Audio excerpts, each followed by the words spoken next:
네, 그래서 지난 시간에 봤던 거 잠깐 보면은 요거 봤어요, 지난 시간에. 그래서 모든 역사에 이제 그리스도를 준비하셨다는 거죠. 그래서 언약적 관점으로 본 거예요. 구약으로부터 글씨 너무 작아서 안 보이시지만 무슨 내용인지는 아시겠죠? 구약으로부터 중간사를 지나서 신약의 메시지까지 같이 본 거거든요. 그래서 구약과 신약이 서로 다른 걸 이야기하고 있지는 않다고 했어요. 결국 우리 구원에 관한 이야기고. 그런데 요 구약이 모형이었다면은 신약은 이제 그 성취이고 원형이다.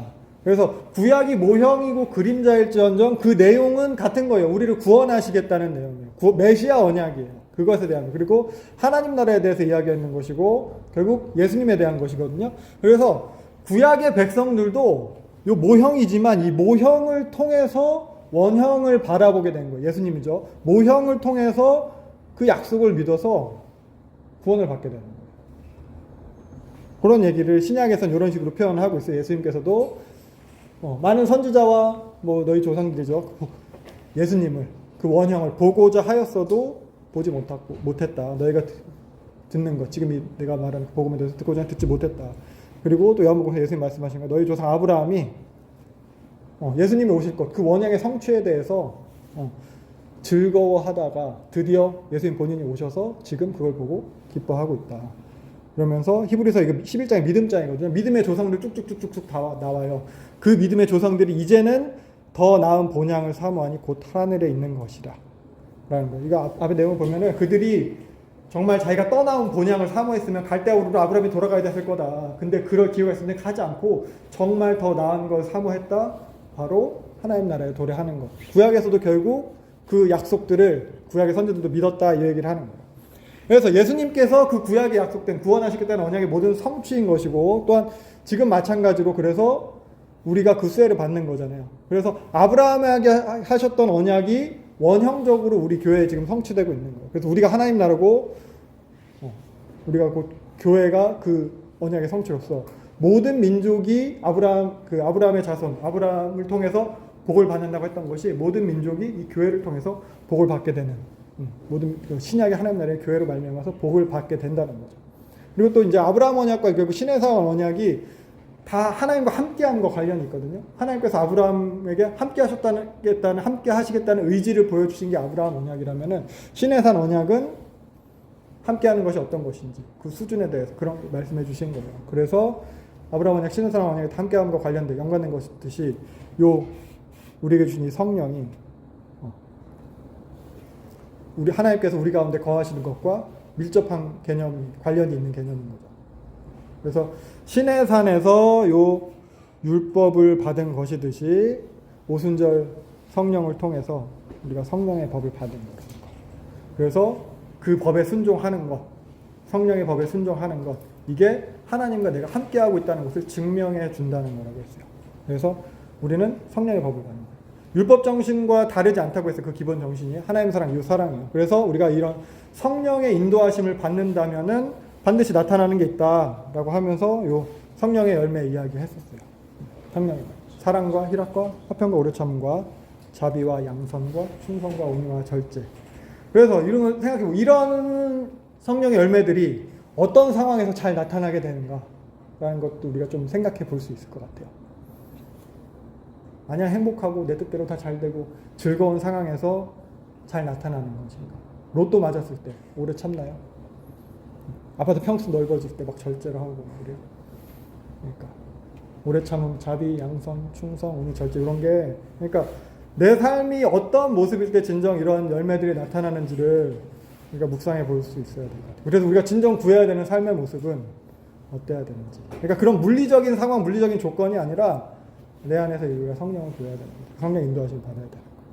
그래서 그런 삶을 살 때 우리가 제사장 나라 거룩한 백성의 역할을 다할 수 있게 된다는 거죠. 그래서 또 생각해야 될 것은 중요한 건 이게 조건이 아니라 결과라는 거예요.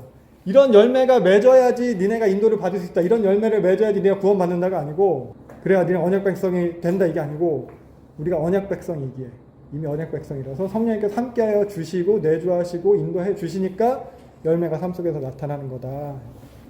하나님의 통치가 이렇게 실현되는 거다. 이게 하나님 나라의 임하심. 그래서 오늘은 요 성령의 시대, 신약의 배경에 대한 부분을 간단하게 훑어볼 겁니다. 그래서 역사적 배경을 통해서 신약 이야기를 할게요. 예수님이 오셨을 때부터의 이야기를 해볼게요. 그리스도의 오심. 그때 처음에 얘기했어요. 신약계가 BC 7년 정도일 것이다.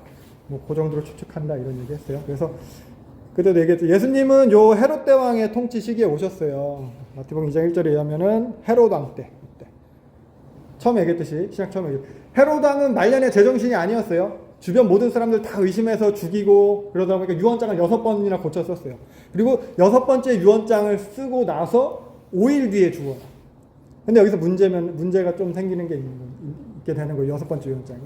아무튼 근데 죽으면서 이제 자기가 이제 죽을 거 자기도 본인도 아는 거야. 그러니까 자기가 이제 나쁜 놈인 걸 지도 알아서 자기 죽으면 울 사람이 하나도 없을까봐 혼자 쓸쓸하게 죽을 게 걱정이 돼서 죽을 때 자기 죽는 날 감옥에 있는 그냥 모든 유대인들을 다 죽여라 이렇게 명령을 내리고 죽어요. 뭐 그 실현은 안 됐어요. 자기 여동생한테 그렇게 유언을 내려요. 그러니까 자기 죽는 날 나 때문에 우는 사람 없어도 감옥에 있는 유대인들의 가족들이 울 거 아니냐. 그러니까 슬퍼하도록 그런 명령을 내리고 그런 수작이었어요.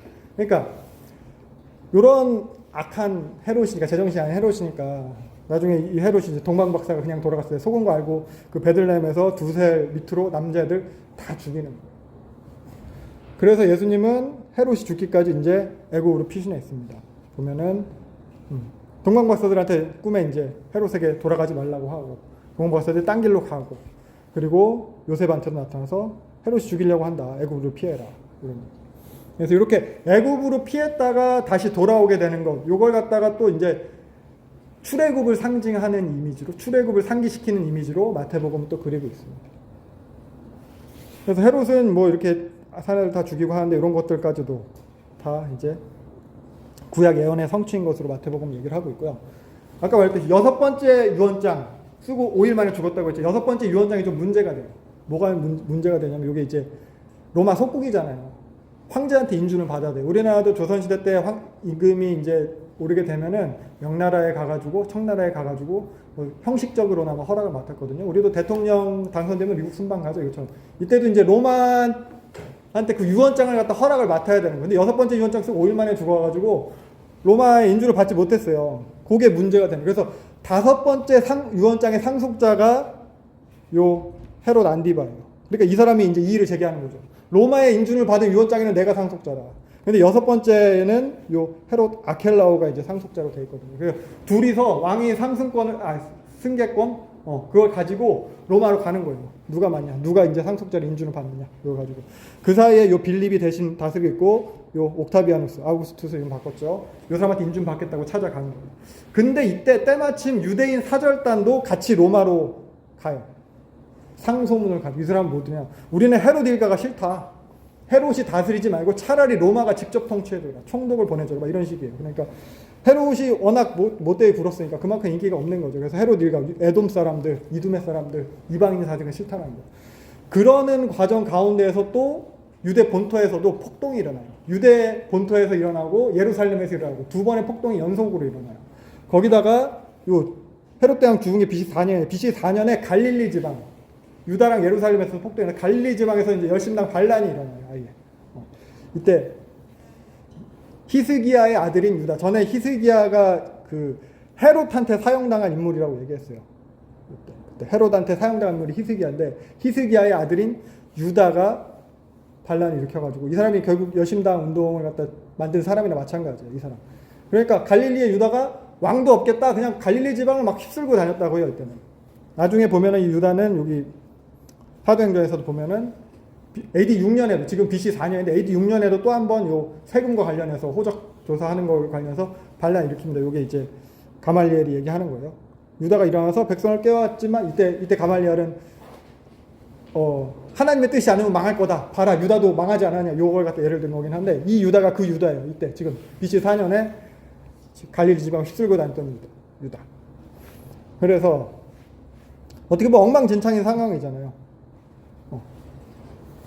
요 예루살렘에서도 발란이라고 유다 본토 그리고 갈릴리 그리고 막 상소문 올라와서 왕 못하게 막아달라고 그러니까 이 상황에서 로마 황제 옥타비아누스가 아우구스투스가 그 아켈라오한테 일단 6번째 유언장 상속자한테 왕이라는 호칭 없이 너 임시적으로 다스리게 해줄게. 해가지고 다스리게 된 동네가 유대 사마리아 그리고 이두메까지 이렇게 다스리게 해줘요. 이게 이제 아켈라오가 다스리는 거예요. 그리고 요 갈릴리 지방과 베레아 지방은 두 군데를 갖다가 안디바한테 다스리게 해줘요. 그 다섯 번째 유언장에 있었던 그 상속자한테. 그리고 빌립을 요 드라고니 지방, 요 지방은 빌립한테 이렇게 세 부분으로 나눠서 다스리다 보니까 나눠서 다스린다 해서 분봉왕이라고 부르는 거예요. 그렇게 나눠서 통치를 시작합니다. 이렇게. 근데 로마 속주 총독들한테는 뭐 삼진아웃이랑 비슷한 제도가 있었어요. 그러니까 로마는 팍스 로마나라고 해서 가장 위협이 되는 것은 반란이라고 했잖아요. 폭동이 일어나는 거. 더 이상 이제 정복하지 않고 황제 제정으로 바뀐 다음에. 그래서 잘 못 다스려서 그 동네가 혼란하든지 폭동이 자주 일어나든지 하면은 아웃시키는 거예요. 다시 소환해버려요. 추방해서 귀양 보내기도 해요. 근데 이 아켈라오가 헤롯 대왕 아버지 버금가는 폭군이었어요. 유대인 폭동이 일어나면은 사실 그 이후에 사실 빌라도도 보면은 밀란이 일어날 것 같으니까 예수님 십자가에 못 박는다는 식 이런 식으로 어떻게 보면 타협하는 게 있는데 이 아켈라오는 폭동이 일어나면 그냥 기병대로 그냥 다 제압해버리고 한 번에 막 3,000명씩 죽이고 막 이랬대요. 이런 식이니까 예수님도 애굽에서 돌아올 때 이 아켈라오 때문에 아켈라오가 헤롯 뒤에 왕을 대면 보고 갈릴리 지방으로 가는 거 무서워해요. 그래서 나사렛이라는 동네로 가게 되시는 거예요. 물론 마태복음 이것도 예언의 성취를 봅니다. 그래서 요 베들레헴에서 태어났지만 유대 지방으로 가지 않고 요 위쪽 갈릴리 나사렛 지방까지 가게 되는 거예요. 그래서 아켈라오는 나중에 이렇게 너무 악하니까 유대인들과 사마리아인들이 연합해서 사절단을 로마로 보내요. 못 살겠다고. 사실 유대인이랑 사마리아는 유대랑 사마리아가 서로 상종을 안 하거든요. 근데 둘이서 같이 연합해서 사절단을 보냈다는 건 봐도 아켈라오가 얼마나 나쁜 놈인지 알고. 그래서 결국에는 추방당해요. 그래서 이후부터는 요 사마리아는 이제 로마인에서 파견한 총독에 의해서 다스리게 되는 거거든요. 예수님 당시에 빌라도가 다스리게 되는 거예요. 이게 예수님 당시 유대 상황이에요. 이런 상황이 이제 예수님께서 사역하실 준비가 된 상황이에요. 아까 봤던 그 창세기로부터 구약 중간사의 역사가 요때 상황을 만들기 위해서 예수님 오시기 위해서 준비가 된 거예요. 그래서 언약대로 이제 예수님이 오셨죠. 그래서 뭐 동정녀 탄생이라든가 아브라함과 다윗의 자손이라든가 여기서 베들레헴 출생 그리고 나사렛 가서 사는 거 이런 거 다 마태복음에 잘 나와 있어요. 이걸 갖다 구약의 예언의 성취로 마태복음 이야기를 하고 있고요. 유년기 예수님은 이제 공생애를 요 나사렛 지방에서 시작을 하고 나사렛에서 이제 시작을 하시는 거죠. 여기서 어렸을 때 여기서 살게 되는 거니까. 나사렛. 중간사 하면서 잠깐 얘기했는데 그 하스모니안 왕조 때 아리스토블루스에 의해서 요 갈릴리 지방을 갖다가 이제 점령을 하게 되고 그러면서 유대인을 갖다 이쪽으로 어떻게 반강제로 이주를 시켜요. 그래서 여기가 원래는 사마리아보다 더 먼 쪽이잖아요. 이방 땅인데 여기를 갖다 이제 유대화한 거예요. 유대인들이 그때부터 와서 살기 시작을 했고 그리고 그러면서 여기서 회당이 지어지고 유대교가 자리 잡게 되고 그러면서 아까 말했듯이 요 갈릴리 중심으로 열심당 운동이 일어나게 되는 거예요. 특히 요 위쪽 동네 갈릴리 바다 북쪽 동네가 우리나라로 치면 만주 뭐 독립군 기지 있듯이 여기 완전 여심당 운동의 전초 기지가 여기 있었어요. 여기 이쪽에 여기가 가버나움이 지금 여기 표시돼 있죠. 여기가 가버나움, 여기가 고라신, 여기가 베세다 이렇게 뭐 삼각형을 이루고 있는데 여기가 또 예수님이 가장 많이 사역하신 동네이기도 하거든요. 근데 여기가 여심당 운동의 전초 기지거든요. 독립군 본부 가서 만주 독립군 가서 원수를 사랑해야 된다. 오른뺨 맞으면 왼뺨도 돌려줘라. 그럼 그 당시에 우리 독립군 홍범도라든가 이런 분들이 들었을까요? 예수님 사역이 잘 안 먹혔어요. 그래가지고 잘 받아들여지지 않는 분위기였어요. 이 사람들은 여심당원들은 메시아 그러니까 구원자가 오게 하기 위해서는 물리적인 저항이 동반돼야 된다 이렇게 믿던 사람이었거든요. 그래서 예수님이 나중에 책망하시죠. 가버나움, 고라신, 베세다에 대해서 믿지 않은 것에 대해서. 여기는 그런 분위기였고 나사렛은 그것보다는 좀 거리가 멀었어요. 좀 그래서 떨어져 있어서 그리고 여기 되게 작은 동네 한 2-30가구 정도 사는 동네. 그리고 여기는 세포리스가 갈릴리 지방의 수도예요. 여기가 되게 큰 도시예요. 세포리스로부터 한 6.5km 정도 걸어서 갈 만한 거리죠. 걸어서 갈 만한 거리. 그 정도 떨어진 동네 나사렛 작은 동네 산골 동네에서 예수님 사셨고 그래서 예수님의 아버지 요셉이 요 세포리스 쪽에서 목수 일거리를 많이 받아가지고 생계를 갖다 꾸려갔을 것이다 라고 얘기를 해요. 그러니까 헤롯 대왕 하후에 여기를 다스리게 지금 안디바라고 했잖아요. 헤롯 안디바가 요 세포리스를 수도로 삼으면서 로마식 도시로 재건을 하거든요. 로마식 도시로.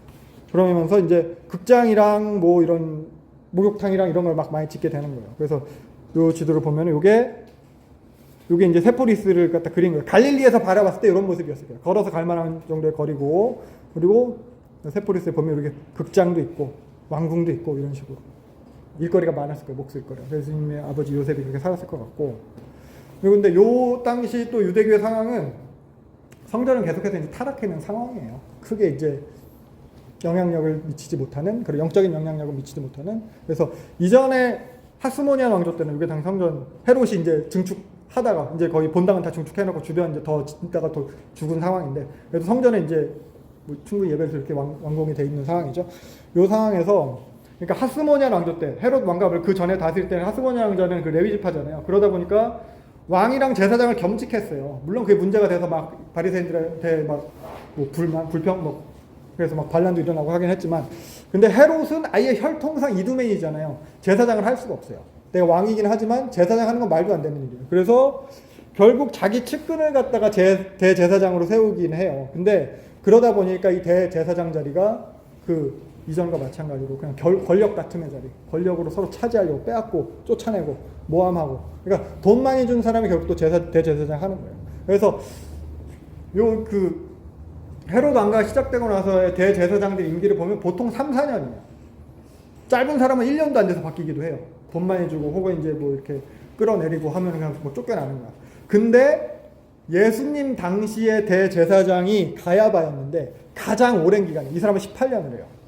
그러니까 그만큼 뇌물을 갖다가 총독에게 많이 갖다 바친 거예요. 당연히 백성들에게서 착취가 되게 심했겠죠. 그러니까 이때 이제 성전에서 이제 대제사장으로 있는다는 것은 성전에 있는 것을 갖다 모든 것을 다 관할하는 거기 때문에 그 권력을 가지고 얼마든지 재물을 착복할 수 있었거든요. 그래서 당시 이제 성전 절기 때 제사 드리는 모습이에요. 성전 내 모습이에요. 그러니까 성전 절기마다 제단 되게 크죠. 사람은 요만한데 이 안에서 여기서 다 이제 고기 불태우는 거, 짐승 잡아서 불태우고 있는 거예요. 그리고 여기서는 짐승 계속 잡아서 죽이고 있고요. 여기서는 계속 각뜨고 있고요.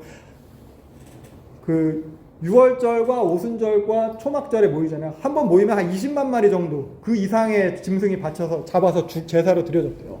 근데 요 짐승을 갖다 어디서 갖고 와요? 레위기에 하면 자기 집에서 가져오는 거예요. 흠없고 정결한 거 골라서. 근데 동네 마실 가는 것도 아니고 여기서부터 우리가 종로까지만 집에 있는 개 끌고 가려고 하는데 얼마나 힘들어요. 근데 이 양 같은 거 여기 짊어지고 있죠. 이거 어떻게 갖고 와요? 못 갖고 와요. 동네 주변에 와서 사는 거예요. 근데 이 살 때 다 제사장 가문이 그 양을 재물을 갖다 독점을 해요. 왜냐면은 그럴 수밖에 없는 게 양이 흠없고 정결한지 판별하는 게 제사장이에요. 집에서 갖고 온 거 아무리 깨끗해도 얘는 탈락, 얘는 제물로 드릴 수 없어. 이게 되는 거고. 근데 자기네 농장에서 자기네가 키운, 자기네가 이렇게 갖다가 이렇게 물건을 대는 그 양 짐승들은 다 통과를 시켜주는 거죠. 그러니까 그걸 갖다 독점하게 되면서, 재물을 독점하게 되면서 부를 착복하게 되고, 그리고 또 이제 성전에다 이제 우리가 헌금을 하잖아요. 성전 세겔로 바꿔야 돼요. 그 당시에 쓰던 데나리오는 로마 화폐이기 때문에 로마 화폐는 보통 황제의 얼굴이 그려져 있어요. 그런데 우리가 이제 십계명에 나타났듯이 그런 형상을 만들면 안 돼요. 우상인 거예요. 그걸 갖다 성전으로 갖고 들어올 수 없어요. 성전으로 못 갖고 들어오고 성전 바깥에 보통 솔로몬 행각 이런 데다 많이 해가지고 환전을 해줘요. 환전상이 있어요. 환전을 누가 하냐? 다 대제사장이 그 가문에서 하는 거예요. 환전 수수료 100% 받았어요. 완전 도둑이죠. 그러니까 예수님이 뒤집어 엎으시는 거예요. 강도의 구렬로 만들었다. 만민이 기도하는 집이다 하면서. 이런 상황이에요. 그러니까 이 사람들은 대제사장, 그 사두개인 계급은 자기들만의 소수 기득권 세력이었고, 이들의 행태는 사실 세리랑 다를 게 없어요. 재물을 축적하는데 세리처럼 로마 권력을 이용하느냐 아니면 종교를 이용하느냐의 차이예요. 그래서 대제사장을 비롯한 사두개인들은 당시에 백성들 사이에서는 인기가 없었어요. 그래서 사두개인들이랑 바리새인들이랑 잠깐 비교를 해보면은, 사두개인들, 바리새인들이 있으면은, 사두개인들은 주로 이 상류층이었어요. 상류층. 부자의 계급이었고, 바리새인들은 하류층이었어요. 대부분 직업도 가지고 있기도 했고, 대부분 뭐 따로 직업을 많이 가지고 있었어요. 이런 상태고, 그러다 보니까 이제 일반 평민으로 구성되어 있다 보니까 평민 친화적이죠. 그 사이에 사두개인과 바리새인들 중에서 특정 그룹을 갖다 율법학자라고 얘기를 하는데, 그 사람들을 우리가 이제 랍비라고 이야기하는 그룹입니다. 그래서 당시에 유명한 랍비로 이제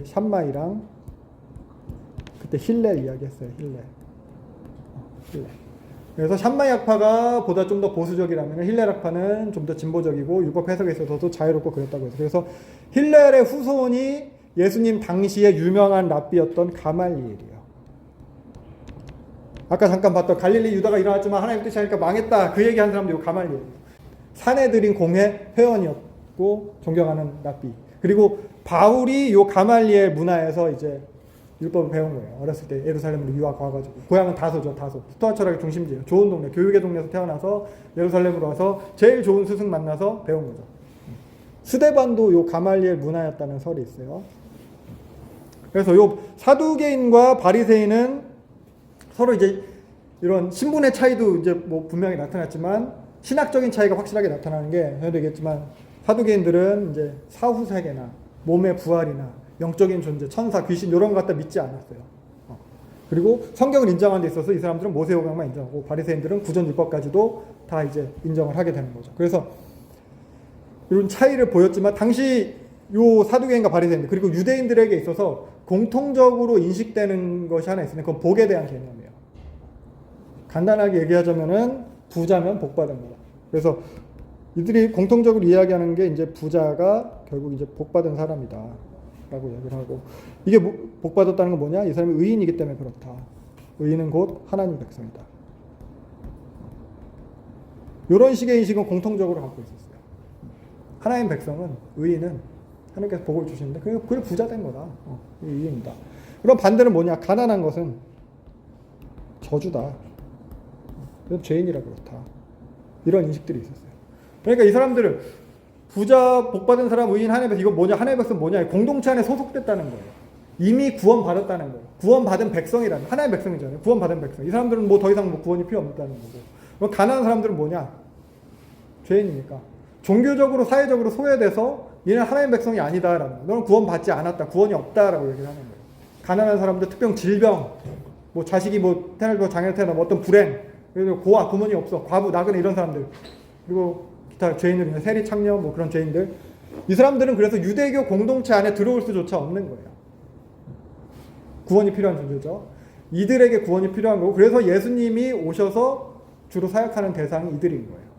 이들을 위해서 구원하러 오신 겁니다. 그래서 이런 분위기 하에서 예수님께서 이제 공생의 사역을 시작을 하시는 거거든요. 예수님의 공생애는 AD 28년경에 시작했다고 우리가 생각을 해볼 수 있을 것 같아요. AD 28년이면은 로마 황제는 요 티베리우스 통치 시기예요. 그래서 요 폰티우스 본디오 빌라도가 유대 총독으로 있던 시기. 헤롯 안디바 갈릴 분봉 이거 누가복음 3장 1장에 나온 게 이거죠. 이때가 예루살렘 예수님께서 공생애를 시작하시는 시기에 먼저 세례 요한이 등장을 나타나는데 요 세례 요한에게 세례 받으시고 보면은 같은 3장에서 나타나죠. 세례 받으시고 이어서 이제 40일 광야 시험 마치시고 그리고 이제 공생애가 시작되는 거거든요. 이때 예수님 나이를 30 초반이었을 것이다. 30 초반일 것이다 라고 여긴다고 했어요. 그래서 BC 7년도에 출생했다고 한 34살 정도 되지 않으셨을까 라고 생각을 하고 그래서 예수님의 사역을 갖다가 이제 마가복음이랑 누가복음을 기준으로 해서 시간 순서대로 살펴보면은 예수님 초기 사역은 아까 말했던 요 갈릴리 지방에서 하셨어요. 나사렛이 고향이셨고 요 갈릴리 지방에서 초기 사역 대부분 여기서 하셨어요. 지역 자체도 소외된 지역이에요. 예루살렘부터 멀고요. 사마리아부터 더 멀어요. 이방의 갈릴리라는 소외된 사람들에게 아까 말했듯이 그런 소외된 죄인들, 가난한 사람들, 멸시받던 사람들, 공동체 안에 들어올 수 없었던 사람들한테 하나님 나라를 가르치시는 거예요. 복음을 알리시고 고치시고 회복시키시고 그런 사역을 했다면은 그 다음에 이제 지리적으로 점점 예루살렘을 향해서 가십니다. 그래서 중간 그 다음 사역은 유대 사마리아 지방에서 사역을 하세요. 예루살렘에 올라가는 그 여정이죠. 그 여정 가운데 주로 하시는 사역은 어떻게 보면 제자들을 더 집중적으로 가르치세요.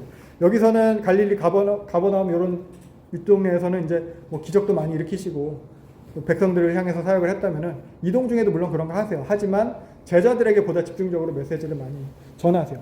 근데 예루살렘으로 올라가기 시작하면서 갈등이 점점 심화돼요. 어떻게 보면 예수님에 대한 배척이 시작돼요. 왜냐하면 가르치신다고 했잖아요. 제자들에게 메시지를 내용을 갖다 가르치기 시작하는데 그 내용이 뭐였어요? 하나님 나라에 대한 거였잖아요. 하나님 나라에 대한 거를 가르치시는데 당시 사람들이 인식하고 있던 하나님 나라랑 다른 거예요.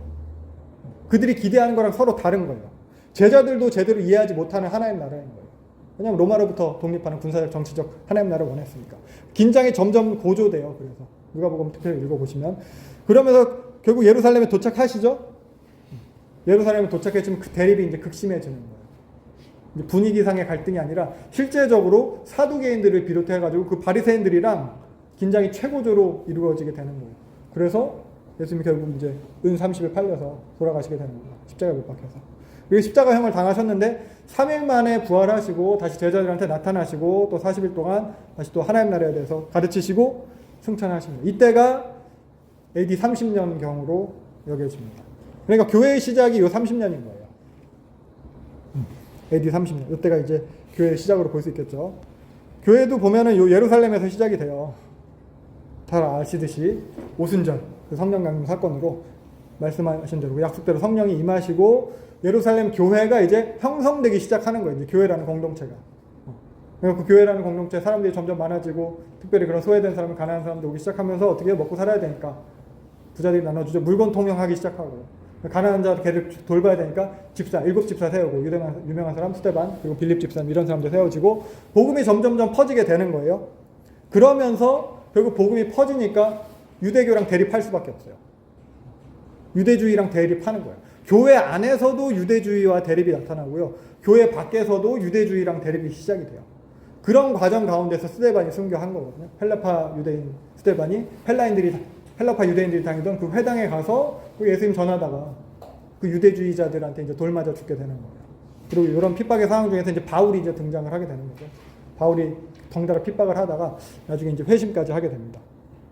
그러면서 교회가 이제 확산이 일어나게 되는 건데 결국 이 교회의 확산은 핍박을 통한 확산이에요. 핍박받아서 흩어진 그리스도인들을 통해서 복음이 전해지는 거예요. 그래서 보면은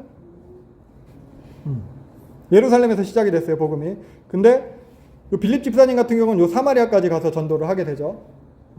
그리고 베드로 같은 경우도 요 루다에 가서 또 요빠에 가서 가이사랴에 가서 나중에 요한과 베드로가 다 가서 요 사마리아까지 가가지고 그들에게 이제 뭐 세례를 주고 그렇게 합니다. 가이사랴 백부장 고넬료 되게 유명한 사람이죠. 그리고 뭐 예루살렘으로 어떻게 보면 예배드리 왔던 구스넷이 간다기한테까지도 이제 빌립이 이제 전도를 하게 되는 거거든요. 이렇게 핍박을 통해서 흩어지지만 흩어진 곳에서 계속해서 이제 복음이 전해지게 되는 거예요. 그리고 요때 시기에 있었던 게 이제 유대주의자들한테도 핍박을 당한 요때 이제 그 다스리던 왕이 바뀌거든요. 이때 헤롯 아그리파 1세가 등장을 해요. 헤롯 아그리파 1세가. 그래서 이 헤롯 아그리파 1세가 내가 이제 새롭게 이제 다스리는 왕이 됐으니까 유대인들한테 환심을 사기 위해서 덩달아서 같이 교회를 핍박을 하게 돼요. 이때 세베대의 아들 야고보, 요한의 형제 야고보가 헤롯 왕한테 이제 칼로 죽이는 거죠. 죽음을 당하는 거예요. 이때 기뻐하는 거 보고 베드로도 이제 잡아요. 명절 때 잡아 죽이. 명절 끝나면 잡아 죽여야지. 베드로는 옥에 갇혔고 이런 식으로. 왜 헤롯 아그리파가 누구냐면은 갑자기 왜 이 사람 왕이 된 거냐면은 그러니까 이 사람이 헤롯 대왕의 아들 중에 아리스토블루스라고 있었어요. 헤롯 대왕이 이 사람은 이 아리스토블루스는 여기 헤롯 대왕이야. 헤롯 대왕이 있고 헤롯 대왕의 아들 중에 아리스토블루스가 있는데 내 권력에 방해가 되겠다 해서 아리스토블루스를 자기 아들인들 죽였어요. 근데 이 아리스토블루스의 아들이 이 헤롯 아그리파 1세인데 이 사람은 로마에 어떻게 보면 망명가 있는 거예요. 로마에 가 있으면서 로마 왕들이랑 친하게 지냈어요. 그래가지고 요 로마 왕들이랑 친해가지고 어떻게 보면 이 사람이 이제 분봉왕이 되는 거거든요. 로마 왕들이랑 친하니까 이 사람이 요 안티파스가 반역을 꾀했다라고 상소를 올려가지고 안티파스를 쫓아내요. 그때가 이제 가이루스 칼리굴라 때인데, 근데 칼리굴라가 로마 황제 칼리굴라가 길게 황제를 못 하거든요. 짧게 황제를 하고 죽어요. 그 다음에 황제가 이제 요 클라우디우스인데, 클라우디우스가 황제가 될 때 요 헤롯 아그리파 1세가 좀 이제 지대한 역할을 해요. 그래서 클라우디우스 황제된 요 41년부터는 유대 지방, 예루살렘 지방까지도 다스리게 돼요. 왜냐하면 예루살렘 지방은 계속 총독이 다스리게 했거든요. 아켈라오 이후로. 왜냐하면 거기 성전이 있기 때문에 항상 불안해요. 그래서 직접 총독이 다스렸는데 그 정도로 신임을 받았어요. 그래서 여기서 보면은 41년부터 44년까지는 총독에 다스리는 기간이 없어요. 이때는 아그리빠가 다 같이 다스리는 거예요. 아그리빠가 근데 일찍 죽죠. 헤롯이 여기 그냥 다 똑같이 헤롯이라고 다 표시돼요. 근데 이 사람은 헤롯 아그리파 1세예요. 사도행전 보면은 하나님한테 영광을 돌리지 않아서 하나님의 사자가 치셔서 벌레에 먹혀서 죽었다 뭐 이런 식으로 이때 죽는 바람에 다시 또 이제 총독이 와서 다스리게 되는 거예요. 요 사람이에요. 예, 덩달아 이 사람도 교회를 갖다 핍박을 하게 되는 거죠. 물론 그래서 이게 사도행전의 흐름을 보면은 교회를 핍박했으나 베드로는 천사가 도와서 풀려났고 이 사람은 하나님의 치심을 받아 죽었다 이런 식의 맥락이에요. 사도행전. 그래서 교회가 점점 더 핍박을 받지만 확장되고 성장해가는 모습이 사도행전에 나타납니다. 그래서 이렇게 핍박과 흩어짐의 상황에서 기록된 책이 있는데 성경인데 그게 바로 야고보서예요. 그래서 야고보서 1장 1절도 보면은 흩어져 있는 12지파에게 문안하는. 왜 흩어졌어요? 예루살렘 교회인데 야고보는 예루살렘 교회의 수장이에요. 이 야고보는 방금 죽은 그 야고보가 아니에요. 예수님의 형제 야고보예요. 방금 그 헤롯 아그리파 1세한테 죽은 거는 예수님의 제자 중에서 요한의 형제 야고보고 지금 이 사람은 예수님의 형제, 예수님의 동생 야고보일 거예요. 이 사람은 뭐 되게 경건한 사람이었대요. 율법도 잘 지키고 그래가지고 교회에서뿐만 아니라 유대인들에게도 존경을 받는 어렸을 때부터 뭐 나시린으로 소원돼서 뭐 랍비 교육을 받았다 이런 얘기도 있고 그래서 이 사람 별명이 낙타무릎이에요. 하도 무릎 꿇고 기도 많이 해서 무릎이 있다만 해서 낙타무릎. 이 사람이 낙타무릎이에요. 아무튼 이 사람이 쓴 게 야고보서예요. 그래서 예수님동 야고보가 흩어진 성도들한테 편지를 씁니다. 그러니까 당시 교회가 결국 각계각층 다양한 사람들이 모여 있었거든요. 그러니까 사두개인들처럼 부자들만 모였다거나 또 바리새인들처럼 율법 잘 지키는 사람 모였다거나 아니 그게 아니라 죄인들 뭐 가난한 사람들 또 뭐 그런 또 이방인들 다 모이게 되니까 그리고 그 모인 사람들이 또 핍박받아 흩어지게 되니까 특히 하류층이 많았잖아요. 그러니까 교회 안에서 실제적인 삶의 어려움이 많은 거예요. 실제적인 삶의 어려움을 겪는 공동체인 거예요. 이런 교회 공동체에 대해서 삶 속에서 진짜 신앙이 뭔가, 실천적 신앙이 뭔가 이걸 알려주는 게 야고보서예요. 그래서 야고보서에서 나타난 유명한 말씀들이 이런 거죠. 행함 없는 믿음 그 자체가 죽은 거다. 알면서도 하지 않으면 죄다.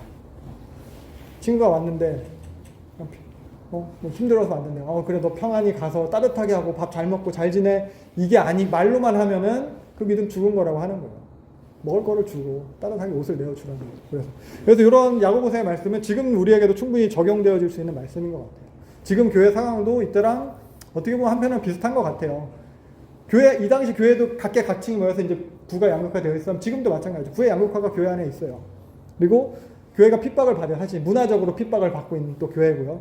그리고 뭐 코로나 이후 시대 지금 우리 경제적 타월로 다 실제적으로 삶의 어려움을 겪는 사람들이 교회 안에 있거든요. 다 이 당시의 상황도 지금의 교회 안에서도 일어나고 있는 모습들이에요. 이런 상황의 교회에 대해서 이제 참된 믿음에 대해서 온전함에 대해서 야고보가 가르치고 있는 거예요. 그래서 교회 안에서 이런 문제가 어떻게 보면 생기는 거죠. 교회가 공동체가 성장하고 그 수가 늘어나게 되면서 이런 교회 공동체를 가르칠 필요가 있게 되는 거예요. 그리고 교회 공동체가 이런 거라고 설명을 해줄 필요. 왜냐면은 더 커졌는데 흩어졌잖아요. 서로 다른 지역에서 서로 다른 사람들이 모이게 되다 보니까 각자 다른 생각들이 있어요. 예수님에 대해서도 복음에 대해서도 구원에 대해서도 서로 다른 의견들이 이제 생기기 시작하는 거예요. 이 사람들 가르쳐야 되잖아요. 이걸 정리할 필요가 생긴 거예요. 그래서 성경이 쓰여지기 시작하는 거예요. 그래서 초기 교회의 가르침을 보면은 초기 교회 설교는 저번에 얘기했듯이 예수님의 부활에 집중이 됐어요. 예수님은 죄가 없다. 이게 먼저 증명이 돼야 되는 거거든요. 예수님이 하나님의 아들이 맞다. 약속된 메시아가 맞다. 즉 이게 기독론에 대한 거예요. 기독론에 대한 게 이제 주로 많이 처음에 가르쳤다면은 그 다음에는 이제 유대교랑 부딪히기 시작하는 거잖아요. 유대교랑 부딪히기 시작하면서 구원론에 대한 설명이 더해집니다. 유대교 너희들이 말하는 율법 준수로 받는 구원이 아니다. 예수 그리스도의 대속을 통해서 구원받는 거다. 믿음으로 구원받는 거다. 성령으로 구원받는 거다. 이게 바울서신의 내용들이죠. 그러니까 이런 성경 바울서신이 쓰여지기 시작하는 거예요. 그리고 곳곳에 더 복음이 전해지고 더 흩어지고 이제 각지에서 이제 교회가 형성되기 시작하면서 교회 안에서도 이제 내적으로 외적으로 문제들이 생기게 되거든요. 그래서 이제 교회론에 대해서 예수님이 누구신가에 대해서 이제 많이 설명이 되고 설교가 되고 그 다음에 이제 구원이 어떻게 일어나는지 구원론에 대해서 많이 쓰여졌다면은 이제 구원받은 자로서 교회가 안에서 어떻게 너희들이 구원받은 자에 대한 모습으로 살아야 되는지 그런 교회론에 대한 설명이 더해집니다. 이런 이유로 성경이 쓰여지게 되는 거고요. 그래서 결국 모든 신약 성경은 교회 공동체를 위해서 쓰여진 것으로 우리가 생각을 할 수 있어요. 그래서 성경 분류를 간단하게 살펴보면은 이 정도로 볼 수 있을 것 같아요. 복음서는 마태, 마가, 누가, 요한. 사도행전을 갖다 이제 역사서로 보고 누가복음도 역사서로 분류할 수 있을 것 같아요. 시간 순으로 가장 잘 기록되었다고 여기지는 누가복음이고요. 그리고 바울 서신, 교회에게 쓴 것들, 개인에게 쓴 것들 있고요. 일반 서신, 일반 서신은 바울 서신 이외의 서신을 갖다 일반 서신이라고, 히브리, 야고보, 베드로전서, 요한서신, 유다서, 그리고 요한계시록은 예언서라고 이제 분류를 할 수 있겠습니다. 그래서 신약 성경은 이렇게 분류를 할 수 있겠고 대부분 헬라어로 기록이 되어 있어요. 그래서 좀 의미를 보면 복음서는 과거에 대한 기록이에요. 예수님에 대한 거니까. 이미 우리를 위해서 일어난 그 사건에 대해서, 그 일에 대해서 기록한 거고, 서신서는 그래서 현재 교회에게 쓰여진 거예요. 지금 우리가 그래서 어떻게 해야 되는지. 그리고 예언서는 미래에 대해서, 계시록, 결국 우리는 어떻게 될지에 대해, 우리의 결론에 대해서 쓰여진 겁니다. 네. 보면은 바울이 제일 많이 썼어요. 바울이 13편의 서신. 사실 사도행전이랑 누가복음도 바울의 영향을 많이 받았다고 할 수 있거든요. 바울의 어떻게 보면 제자나 마찬가지인 누가가 썼기 때문에. 그래서 이 바울의 사역이 되게 중요한데, 바울의 사역을 해서 같이 좀 살펴보면은 핍박을 통해서 이제 교회가 흩어졌잖아요. 그 흩어진 게 복음이 더 넓게 전파되는 계기가 됐고, 그래서 그런 핍박에 동참했던 게 바울이었는데, 바울도 그 AD 한 33년경에 회심을 하게 됩니다. 다메섹 도상에서. 그래서 이 바울을 통해서 이방인 선교가 본격화되는 거거든요. 회심한 이후에 바울은 나중에 뭐 혼자 그 아라비아 광야로도 갔다가 다시 다메섹으로 돌아서 전도하다가 예루살렘에 가서도 전도를 하다가 예루살렘 제자들이 안 믿어서 바나바가 어떻게 보면 중재해가지고 제자들 만나게 되고, 하지만 유대인들이 하도 죽이려고 해가지고 다시 고향인 다소로 보내거든요. 근데 바나바가 안디옥 가서 사역하면서 바울을 불러요. 그래서 바울이 안디옥 교회에서 같이 사역을 하게 되는 거거든요. 그래서 안디옥 교회 사역하면서 다 전도여행을 가게 돼요. 안디옥 교회, 그 교회 안디옥 교회 파송이에요. 3번 혹은 4번의 전도여행을 떠난 것으로 알려져 있어요. 성경에 나온 거는 뭐 3번 정도라고 생각을 할 수 있을 거예요. 그래서 바울의 전도여행, 1차 전도여행을 한번 살펴보면 47년경에 간 것으로 여겨지고요. 요 안디옥에서 출발을 한 거거든요. 안디옥에서 출발하게 된 것도 자기네들 사이에서 어떻게 보면 그 열정이 일어나는 사건들이 있었어요. 안디옥이 최초 이방인이 세워진 이방인 교회, 안디옥에서 그리스도인이라고 불리게 시작이 된 게 안디옥 교회거든요. 근데 예루살렘이 먹고 살기 힘들었다고 했잖아요. 글라우디오 황제도 흉년까지 들었어요. 먹고 살기 더 힘들어요. 안디옥은 그래도 수리아 지방의 수도였어요. 잘 사는 동네예요. 그래서 여기서 헌금 걷어서 예루살렘 교회를 도와주고 왔어요. 그러니까 우리는 어떻게 보면 이방인들이 세운 교회, 이방인들로 세워진 교회고, 우리의 모체 같은 예루살렘 교회를 우리가 가서 도와주고 왔다. 그리고 저 유대인들, 유대주의자들, 어떻게 보면 유대인들로부터 시작된 이 기독교의 그들을 도와줬는데 우리가 인정을 받고 왔다. 열정이 일어났어요. 이래서 전도여행을 떠나게 됩니다. 근데 이때 예루살렘에 갔을 때 같이 딸려온 애가 마가예요, 마가. 바나바의 조카 마가예요. 그래서 첫 번째 전도여행은 요 마가도 같이 갑니다. 바울과 바나바, 마가가 같이 출발하는 거예요. 근데 바나바의 고향이 여기에요. 구브로예요. 키프로스예요. 그래서 바나바의 고향 쪽으로 먼저 가는 거예요. 마가도 뭐 삼촌 고향 간다, 좋다고 따라 나섰겠죠. 그래서 여기 안디옥에서 출발해서 살라미에서도 회당에서 전도를 하고, 파포스에서도 이제 그 총독 서기오 바울한테 전도를 하고, 그리고 나서 배를 타고 여기 버가까지 가게 되는데, 요 버가에서 같이 갔던 마가가 돌아가요. 예루살렘으로 그냥 간 것 같아요. 어떤 이유인지는 확실하지는 않지만 할례 문제였던 것으로 여겨져요. 이방인들한테 복음을 전하는데 모세 율법은 가르치지 않고 예수만 믿으면 된다 라고 전하기 때문에 마가가 아마 그걸 못 견뎌 하지 않았을까. 마가도 나름 엘리트 출신이에요. 바울보다. 어떻게 보면은 부잣집 도련님이었고, 예수님이 어떻게 보면 최후의 만찬 그 모습도 마가는 봤을 거고요. 예수님이 붙잡혀 가시는 모습도 마가는 봤을 거예요. 그리고 오순절 성령 강림 그 사건에서도 마가는 참석했을지도 몰라요. 그러니까 그런 엘리트 코스라면 엘리트 코스를 쭉 밟아온 사람이었고, 예루살렘 출신이었고, 잘 배웠을 거예요. 부잣집 도련님이었거든요. 그런 마가가 보기에는 바울의 그런 복음이, 이방인들이 전하는 복음이 이상하다고 생각했을지도 몰라요. 그래서 못 견디고 돌아갔을 것이다 라고 여러 이론 중에서 제가 이제 동의하는 의견이 이런 거예요. 예루살렘 가서 다 얘기했겠죠. 바울과 바나바 이상한 소리 하고 다닌다. 아무튼 마가는 돌아갔고, 바울과 바나바는 요 안디옥. 여기 안디옥은 비시디아 안디옥이에요. 여기는 수리아 안디옥이에요. 수리아 안디옥이고 여긴 비시디아 안디옥이고. 다 사람 이름 옛날 그 왕한테 바치는 도시, 안티오코스한테 바치는 도시, 아부아나가 이름 그거잖아요.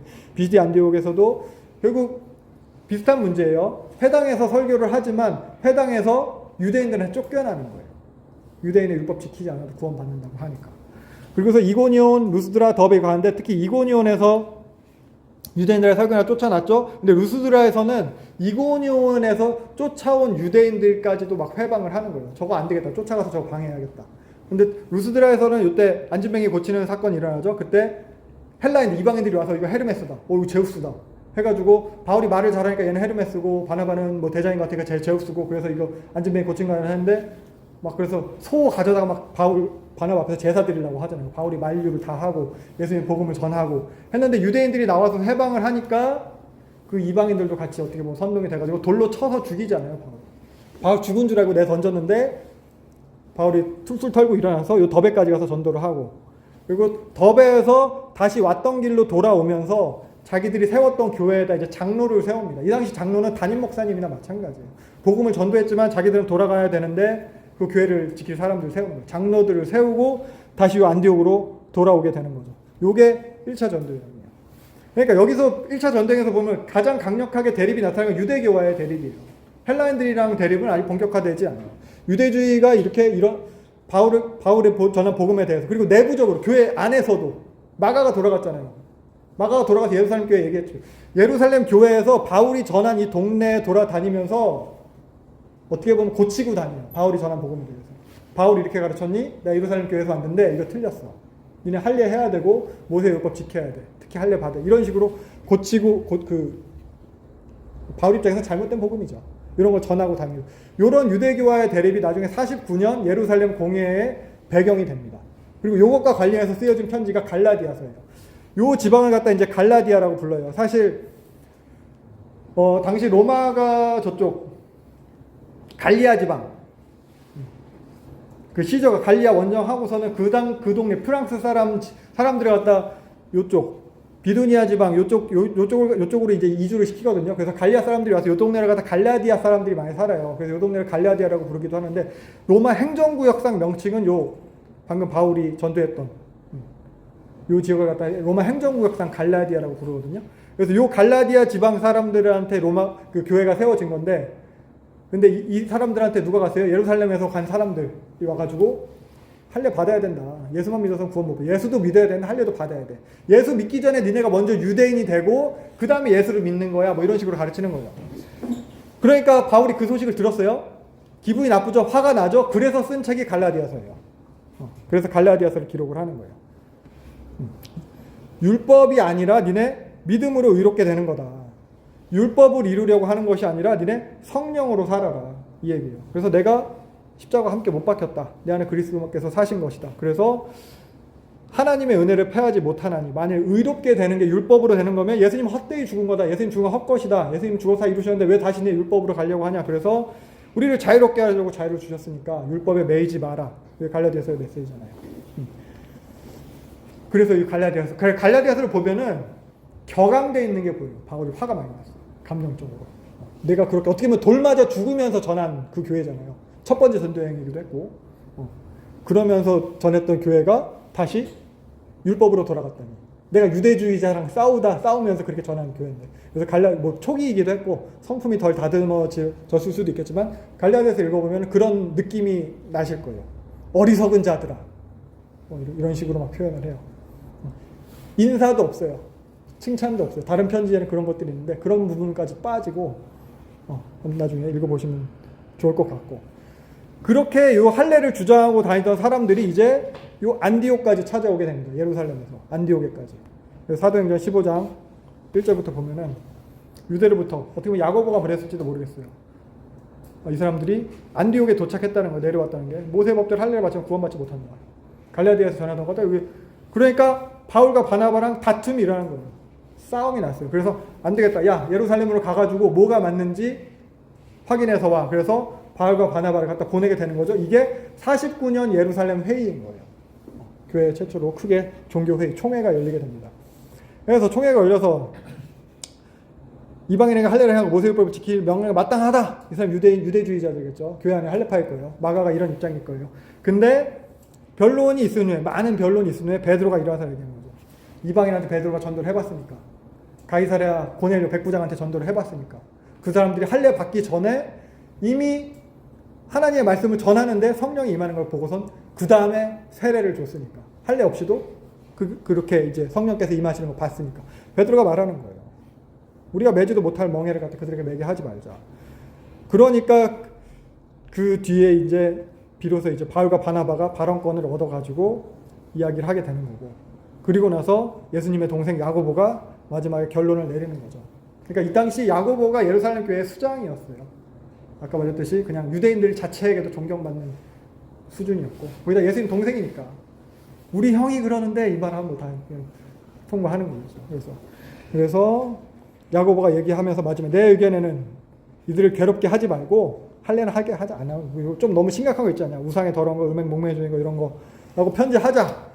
이렇게 결론이 낸 게 49년 예루살렘 회의입니다. 그러니까 어떻게 보면 다시 또 인정을 받은 거예요. 바울과 바나바 안디옥 교회가. 그러니까 기쁜 소식을 들고 안디옥에 돌아오죠. 근데 이때 바울과 바나바만 보낸 게 아니라 그 신라도 보내고, 바사바라는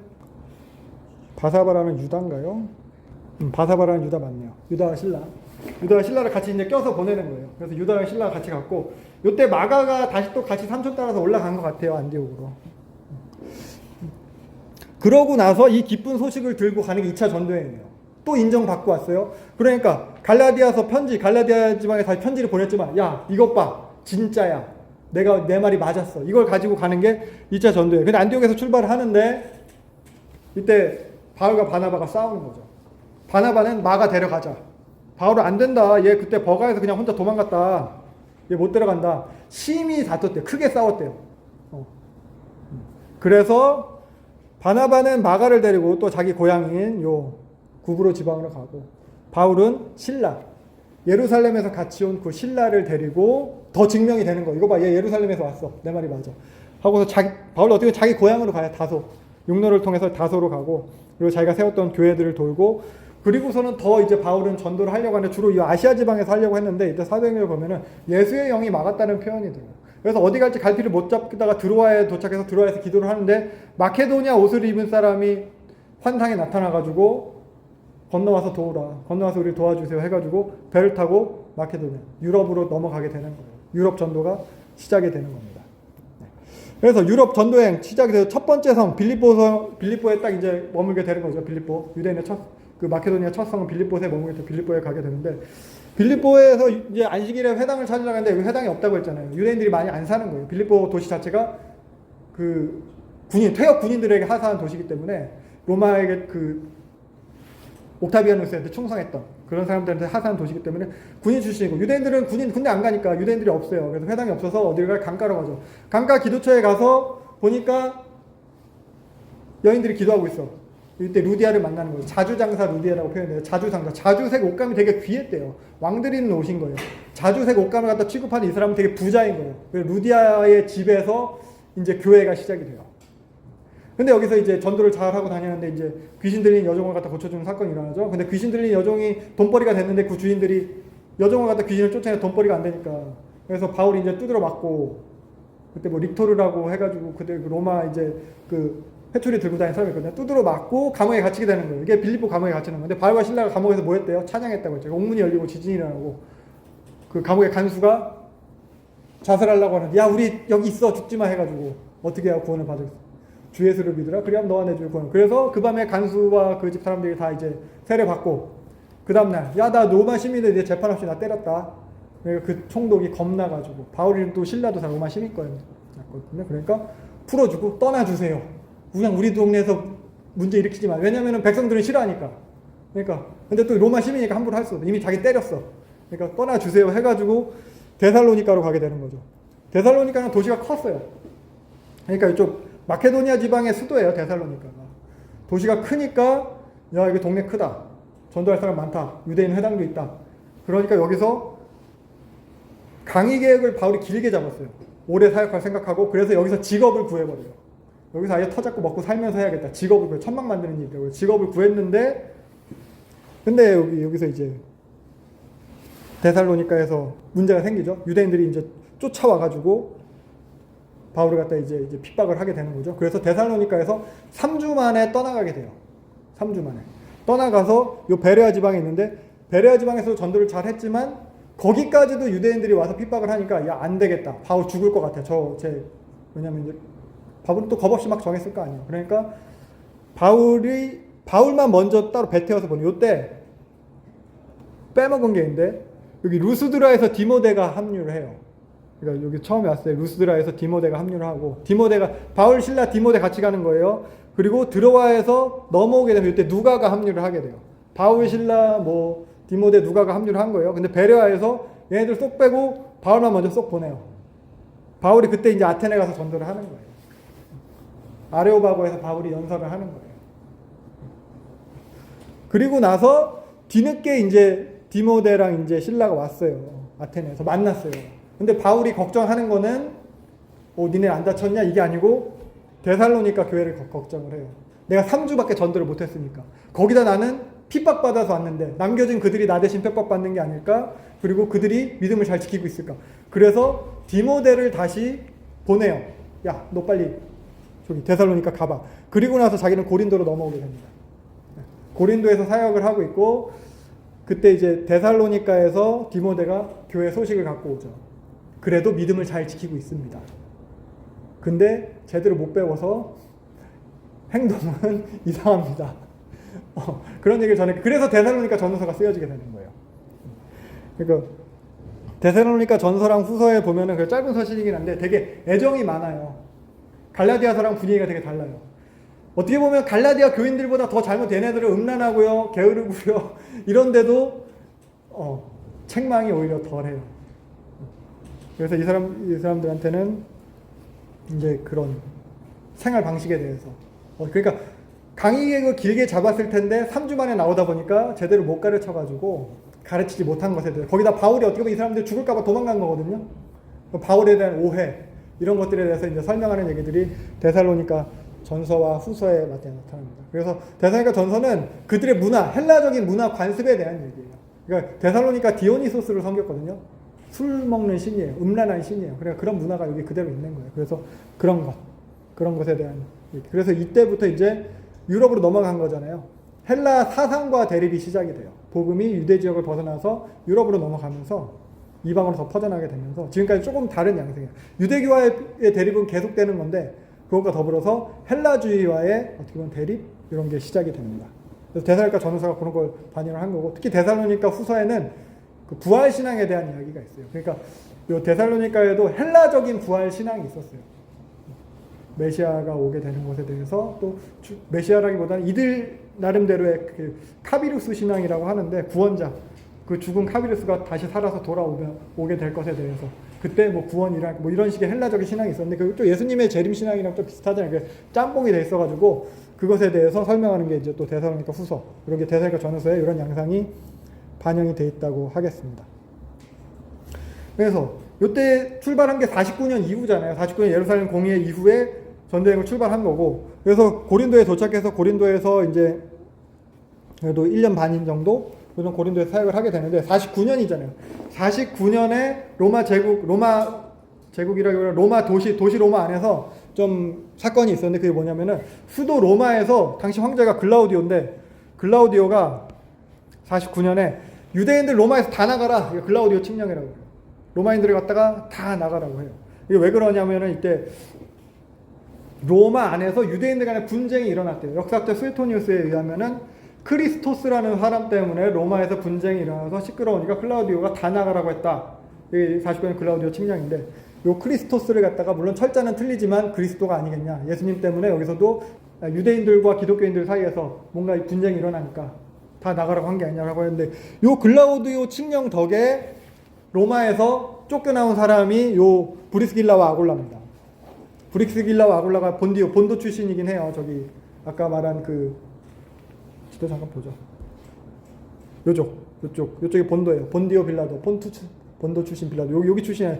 요 출신 브리스길라와 아굴라가 고린도로 와서 바울을 만나게 되는 거예요. 이 사람들도 어떻게 보면 교인이에요. 어떻게 교인이 된지는 명확하진 않지만, 오순절 성령 강림 이후로 베드로의 설교를 듣고 돌아간 사람들이 아마 교회를 세웠을 것이다라고 하는 거, 활이 제일 유력한데, 이 사람들이 와가지고 바울을 만나게 되고 같은 기독교에다가 바울의 가르침이 또 훨씬 더 뛰어나고 거기다가 생업이 같아요. 천막 만드는 사람이에요. 그래서 같이 사역을 하게 되는 거예요. 고린도에서. 그래서 고린도에서 이제 사역을 하게 되는데 바울이 좀 고린도 사역을 하다가 갑작스럽게 돌아가게 되거든요. 갑작스럽게 돌아가게 되는데 사도행전에 요 갱그레아에서 머리를 깎고 바로 예루살렘으로 가게 돼요. 거기다가 가는 길에 에베소에도 들리게 되는데 에베소에서 남아달라고 우리한테 복음 더 알려달라고 하는데 다시 올게 하고 가게 돼요. 그때 에베소에다가 이제 브리스길라랑 아굴라를 남겨두고 자기는 가요. 이거 뭔가 급한 일이에요. 갱그레아에서 머리를 깎았다는 건 머리 깎는 건 나시린 서원과 관련이 있거든요. 바울이 뭔가 서원한 일에 대해서 실패했을 거예요. 서원에 실패하게 되면은 머리를 깎고 8일인가 그 안에 예루살렘에 가가지고 성전에서 뭐 속건제를 드려야 돼요. 뭐 그 날짜를 맞췄는지 모르겠지만 그랬던 것 같아. 그래서 바로 가이사랴로 가서 예루살렘에 올라가는 걸로 2차 전쟁이 이렇게 끝나요. 2차 전쟁은 되게 급박하게 끝나요. 그래서 이런 식으로. 근데 요 에베소에 브리스길라랑 아굴라를 남겨뒀잖아요. 이때 요 이집트 지방에서 그 알렉산드리아 출신 아볼로가 오게 되는 거죠. 아볼로도 이제 요한의 세례에 대해서는 알고 있었고 메시아에 대해서는 알고 있었는데 예수님에 대해서는 잘 몰랐던 거예요. 그래서 브리스길라와 아굴라가 아볼로를 잘 가르쳐서 아볼로를 또 고린도로 보내는 거죠. 알렉산드리아가 그 유대교의 중심, 그 디아스포라 유대교의 중심이라고 했잖아요. 72년 성경이 번역되기도 했고. 그래서 여기에 나름 유대교의 율법과 유대교의 그런 해석 방식이 되게 뛰어났거든요. 알렉산드리아. 나중에 교회 시대에도 알렉산드리아 교회가 되게 유명해져요. 지금도 이집트 콥트 교회 거기가 이제 따로 있을 정도로. 그래서 아볼로도 되게 똑똑한 사람이었는데 브릭스길라 아굴라한테 교육을 받고 가니까 또 언변도 훌륭하고 더 잘 고린도에서도 인정받게 되는 거죠. 나중에 고린도에서 보면 알겠지만 그래서 파벌까지 생겨요. 나는 아볼로 파다. 나는 바울 파다. 뭐 이런 식으로.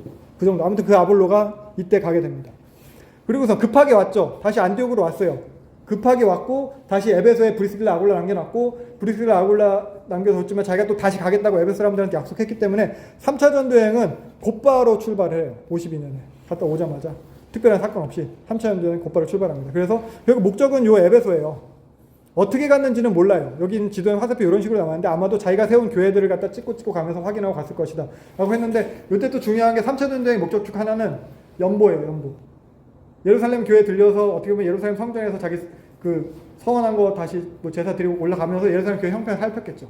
점점 더 예루살렘 교회가 부자가 됐을까요? 아니요. 예루살렘은 점점 더 가난해져요. 전에도 얘기했지만 예루살렘은 도시 자체가 그냥 종교 도시로 스스로 어떻게 생산적으로 해가지고 뭔가 이윤을 갖다 창출할 만한 조건이 있는 동네가 아니기 때문에 거기서 특히 유대인들과 분리돼가지고 교회 공동체는 점점 더 그리고 또 글라우디오 때 흉년이 들었다고 이미 얘기를 하고 있거든요. 그러니까 예루살렘의 연보를 위한 것도 있었어요. 그래서 자기가 갔던 교회, 요 갈라디아 교회들 찍고 가면서 돈 모아놔라, 매주 모일 때마다 얼마씩 모아놔라, 예루살렘 교회 후원해, 요 얘기하고 다녔을 거예요. 그러면서 결국 또 에베소에 다시 도착을 하는 거죠. 그래서 에베소에 도착을 해서 에베소에서 2년 반 동안 사역을 해요. 두란노 서원이라는 곳에서. 뭔지 정확히는 모르겠어요. 근데 여기 어떤 대학일지 아니면 뭐 강의를 갖다 빌려주는 것일지 뭔지 모르겠는데 낮에는 일하고 천막 만들죠. 밤에는 강의하고 틈틈이 강의하고 이런 일을 갖다 이제 바울이 이제 에베소에서 시작을 하게 되는 거죠. 요 에베소에서 사역을 하면서 기록된 책이 고린도 서신이에요. 고린도라는 도시 자체가 되게 문제가 많은 도시거든요. 고린도가 요 아가야 지방에서 되게 나중에 지도를 보면 아시겠지만 딱 진짜 교량적 역할을 하고 있어요.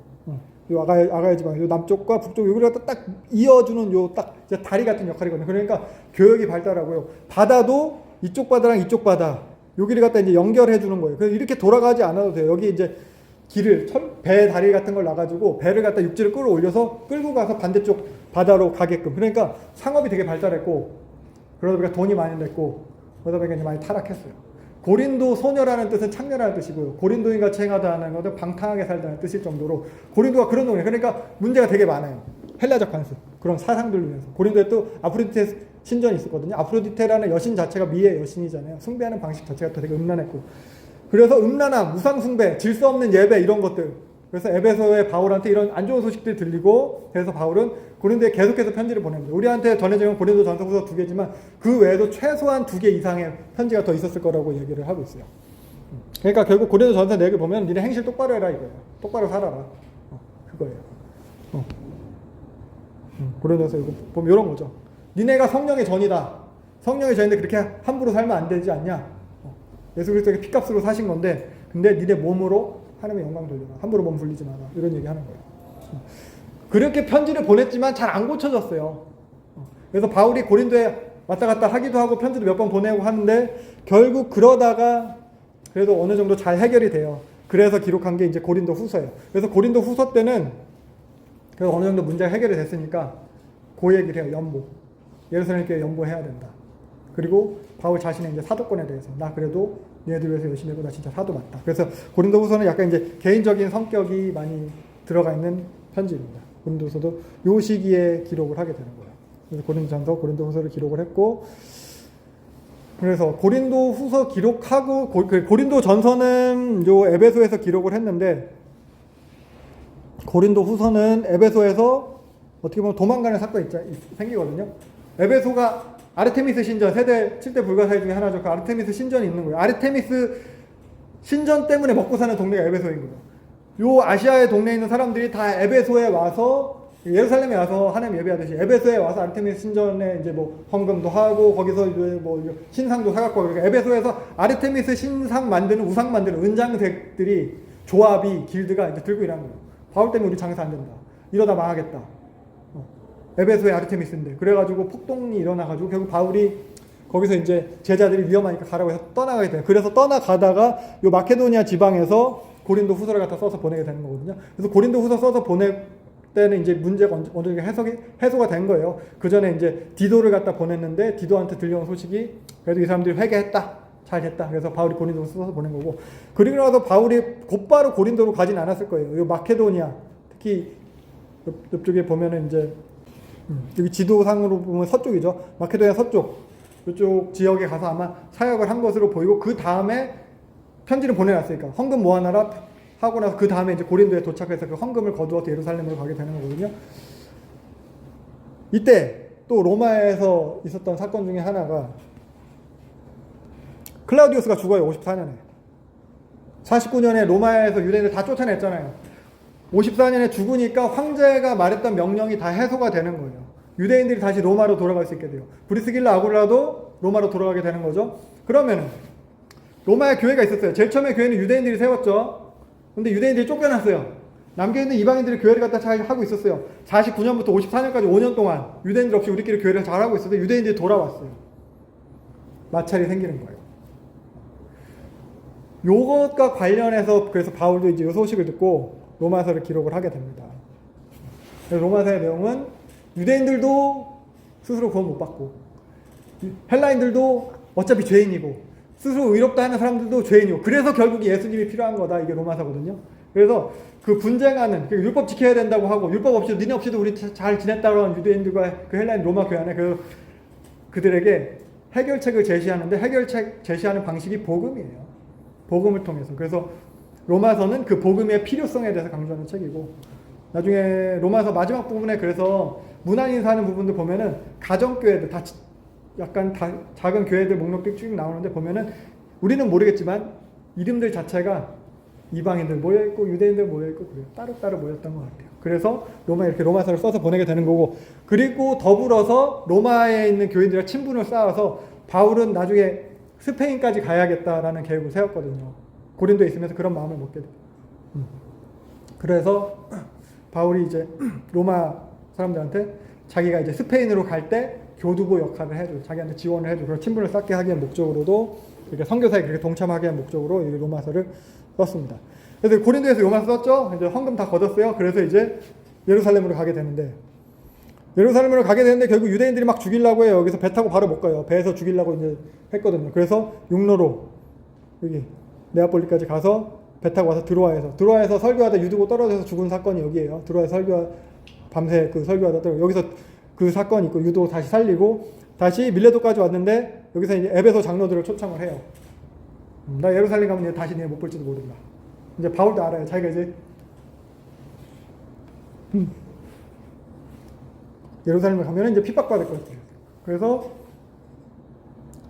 마지막 인사를 하고, 그리고 계속 이제 또 배 타고 오게 되는데, 여기서 두로에서도 그렇고 가이사랴에서도 그렇고 제자들 만나고 할 때마다 예루살렘 가면 당신 이제 큰일 당할 거다. 잡혀갈 거다. 근데 바울이 이제 가는 거죠. 그러니까 뭐 어떤 사명이 있어서 사실 예루살렘 안 가도 되죠. 바울이 안 가도 되고 전도하러 다녀도 돼요. 근데 원래 처음 오순절에 시작된 그 교회와 자기가 세운 교회가 다른 교회가 아니라는 그 복음이 다른 것이 아니라 그런 사명감이 있었어요. 바울이. 그래서 그 교회의 하나됨 그걸 위해서 헌금을 그렇게 걷어서 갖다 주는 결국 없어지고 말 예루살렘 교회지만 그래서 결국 예루살렘에 가서 어떻게 붙잡히는 거죠. 뭐. 붙잡혀서 뭐 이제 결국 로마 군인들이 구해주죠. 들려서 실려 나가죠. 바울. 그래가지고 결국 가이사랴까지 가서 가이사랴 감옥에서 어떻게 보면 보호받고 있게 되는 거예요. 근데 여기서 2년 정도 감옥에 갇혀 있게 되고 아마도 이때 함께하던 누가가 자료 수집을 해서 누가복음을 쓸 그 기초 자료를 갖다 만들지 않았겠냐 이런 얘기들을 해요. 2년 동안 투옥돼 있다가 그때 보면은 요때가 펠릭스 로마 총독 벨릭스라고 나와요. 성경에는 벨릭스 때 잡혀서 감옥에 갇혀요. 근데 그 다음에 총독을 부임한 사람이 베스도예요. 베스도가 부임했을 때 베스도도 유대인들한테 환심을 살라고 바울을 갖다 다시 한번 재판을 해요. 죄가 없음에도. 유대인들은 계속 바울을 죽이려고 하고 있고 그때 바울이 나 로마인이니까 가이사랴한테 항소하겠다. 어떻게 보면은 베스도는 죄 없으면은 풀어주려고 했을 거예요. 풀어주면 유대인들이 죽였겠죠. 그런데 바울은 거기서 이제 카이사르한테 항소해가지고 로마로 어떻게 보면 압송당하게 됩니다. 이때 황제가 네로예요. 네로 황제 때. 황제는 네로고 총독은 요 베스도고 가이사르 감옥에 있다가 이제 로마로 압송당하게 되는 겁니다. 그래서 로마행 이때가 59년 정도로 여겨지고 가이사랴에서 배를 타고 시돈 갔다가 무라에 갔다가 요 살모네에서 미항이라는 곳에 있는데 여기서 이제 겨울에는 항해를 잘 안 한대요. 백길이 안 좋아서. 근데 미항이라는 곳은 이제 항구가 작아요. 그러니까 뱃사람들이 겨울 가다 2-3달 지내야 되는데 먹고 놀 게 없는 거야. 술집도 없고 뭐도 없고. 그러니까 베닉스로 가자. 피닉스. 여기는 그래도 좀 놀 게 있어. 갔다가 폭풍을 만나죠. 유라굴로라는 폭풍을 만나서 표류하다가 멜리르 섬에 도착을 하게 되고 바울이 이제 뭐 뱀한테 물려왔는데도 죽지 않는 뭐 신이라고 막 나오고 해가지고 바울이 거기서도 잘 대접을 받게 되죠. 뭐 복음을 잘 전했겠죠.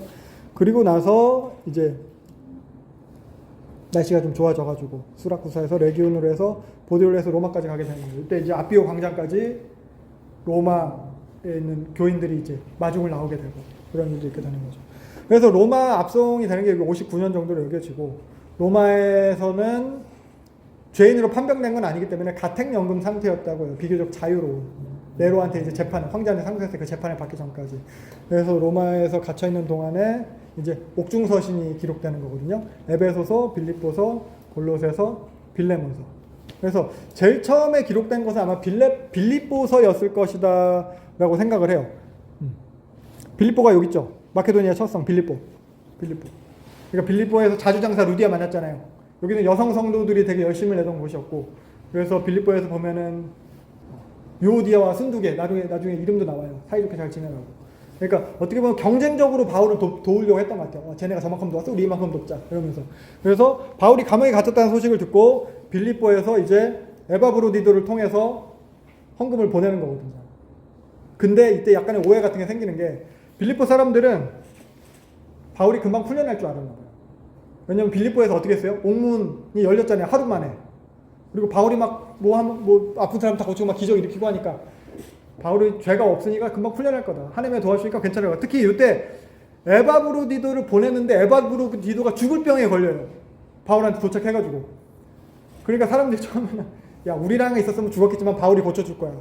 근데 바울이 안 낫는 거예요. 그러니까 그 소식까지 들어요.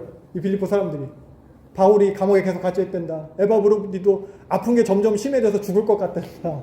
옛날에 바울이 수건만 덮어도 고쳤는데 이제 이불을 덮어도 안 낫는다. 막 이런 소식을 들으니까 오해들이 생겼죠. 바울이 빌립보서 쓰는 거예요. 약간의 분열이 있었고 바울에 대한 오해가 있었고 그래서 에바브로디도를 통해서 보내요. 에바브로디도가 결국 낫거든요. 그러니까 걱정하니까 야 너 빨리 가서 해. 그래서 교인들한테 그 안부를 전하기도 하고 감사의 편지도 읽기도 하고 그리고 자기가 감옥에 있는 형편이지만 자기를 통해 일하시는 하나님. 그래서 예수님이 전해지고 있다. 그리스도를 강조해서 얘네들도 그리스도의 삶을 건면하고 있어요. 그래서 요 얘기예요. 내가 비천에 처할 줄도 알고 풍부에 처할 줄도 안다. 감옥에 있으면서 쓴 얘기예요. 이게 내가 어떻게 뭐 잘 살 때 쓴 얘기가 아니고. 그래서 니네가 도와주는 거 있지만 내가 가난해도 난 모든 걸 할 수 있다. 내가 능력 주시는 자 안에서 가난한 상태지만. 근데 그래도 니네가 도와줘서 잘했다. 이 얘기한 거예요. 그리고 또 이후에 기록된 게 이제 목적을 가지고 있는 빌레몬서거든요. 빌레몬은 요 골로새에 사는 요 골로새 지방, 에베소 옆에 떨어져 있는 골로새 지방에 사는 골로새 교회의 성도인 거예요. 빌레몬. 근데 빌레몬에게 노예가 있었죠. 오네시모라는 노예가 있었는데 도망쳤어요. 당시에 노예 도망치면 죽여도 돼요. 노예 도망치면 죽여도 되는 건데 도망친 노예 오네시모를 갖다 바울이 로마에서 만난 거죠. 로마에서 만나서 오네시모가 어떻게 보면 회개하고 또 그리스도인이 잘 됐나 봐요. 그러니까 바울이 오네시모의 원래 주인 빌레몬한테 편지를 쓰는 거예요. 용서해주라. 그래서 이렇게 간구한데 이게 무슨 얘기냐면은 내가 선생으로서 너한테 명령할 수도 있지만 나이 많아서 갇힌 내가 너한테 부탁한다. 용서해줘라. 빌레몬이 어떻게 해서 용서해줬겠죠. 나중에 오네시모가 교회 지도자까지도 되게 됩니다. 그래서 골로새에 있는 이 빌레몬에게 쓴 게 이 빌레몬서고요. 근데 골로새에 있는 빌레몬한테 쓰지만 골로새 교회도 있기 때문에 보내는 김에 같이 써서 보낸 게 이제 골로새서예요. 그래서 골로새서, 빌레몬서, 에베소서가 에베소도 요 근처에 있는 가장 큰 도시니까 같은 시기에 기록될 것으로 여겨져요. 그러니까 원래대로라면은 에베소서랑 빌레몬서를 보내려고 했을 거예요. 에베소에 보내고 그 골로새에 있는 빌레몬에게 빌레몬서 보내려고 했는데 아까 말했듯이 골로새 교회도 있고 골로새 교회가 접한 문제들도 있으니까 보내는 김에 같이 보낸 거예요. 그래서 골로새서는 에베소서랑 같은 시기에 쓰였잖아요. 상당 부분 일치해요. 동네도 비슷하기도 하고. 골로새서 내용의 70%가 에베소서에 나와요.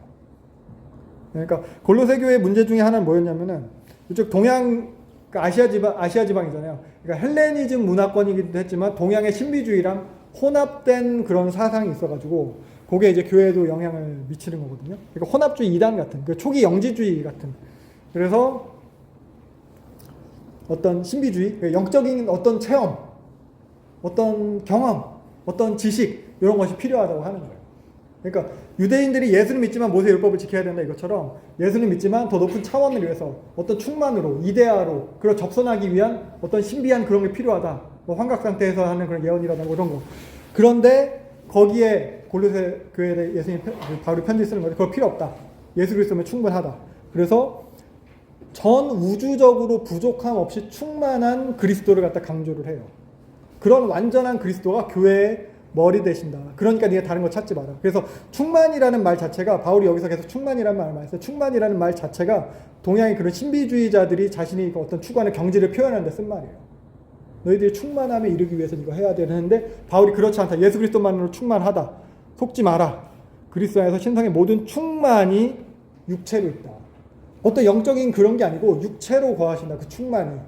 헬라적 이원론, 성속 이분법 이게 아니고 그 충만이 육체에 차 있다.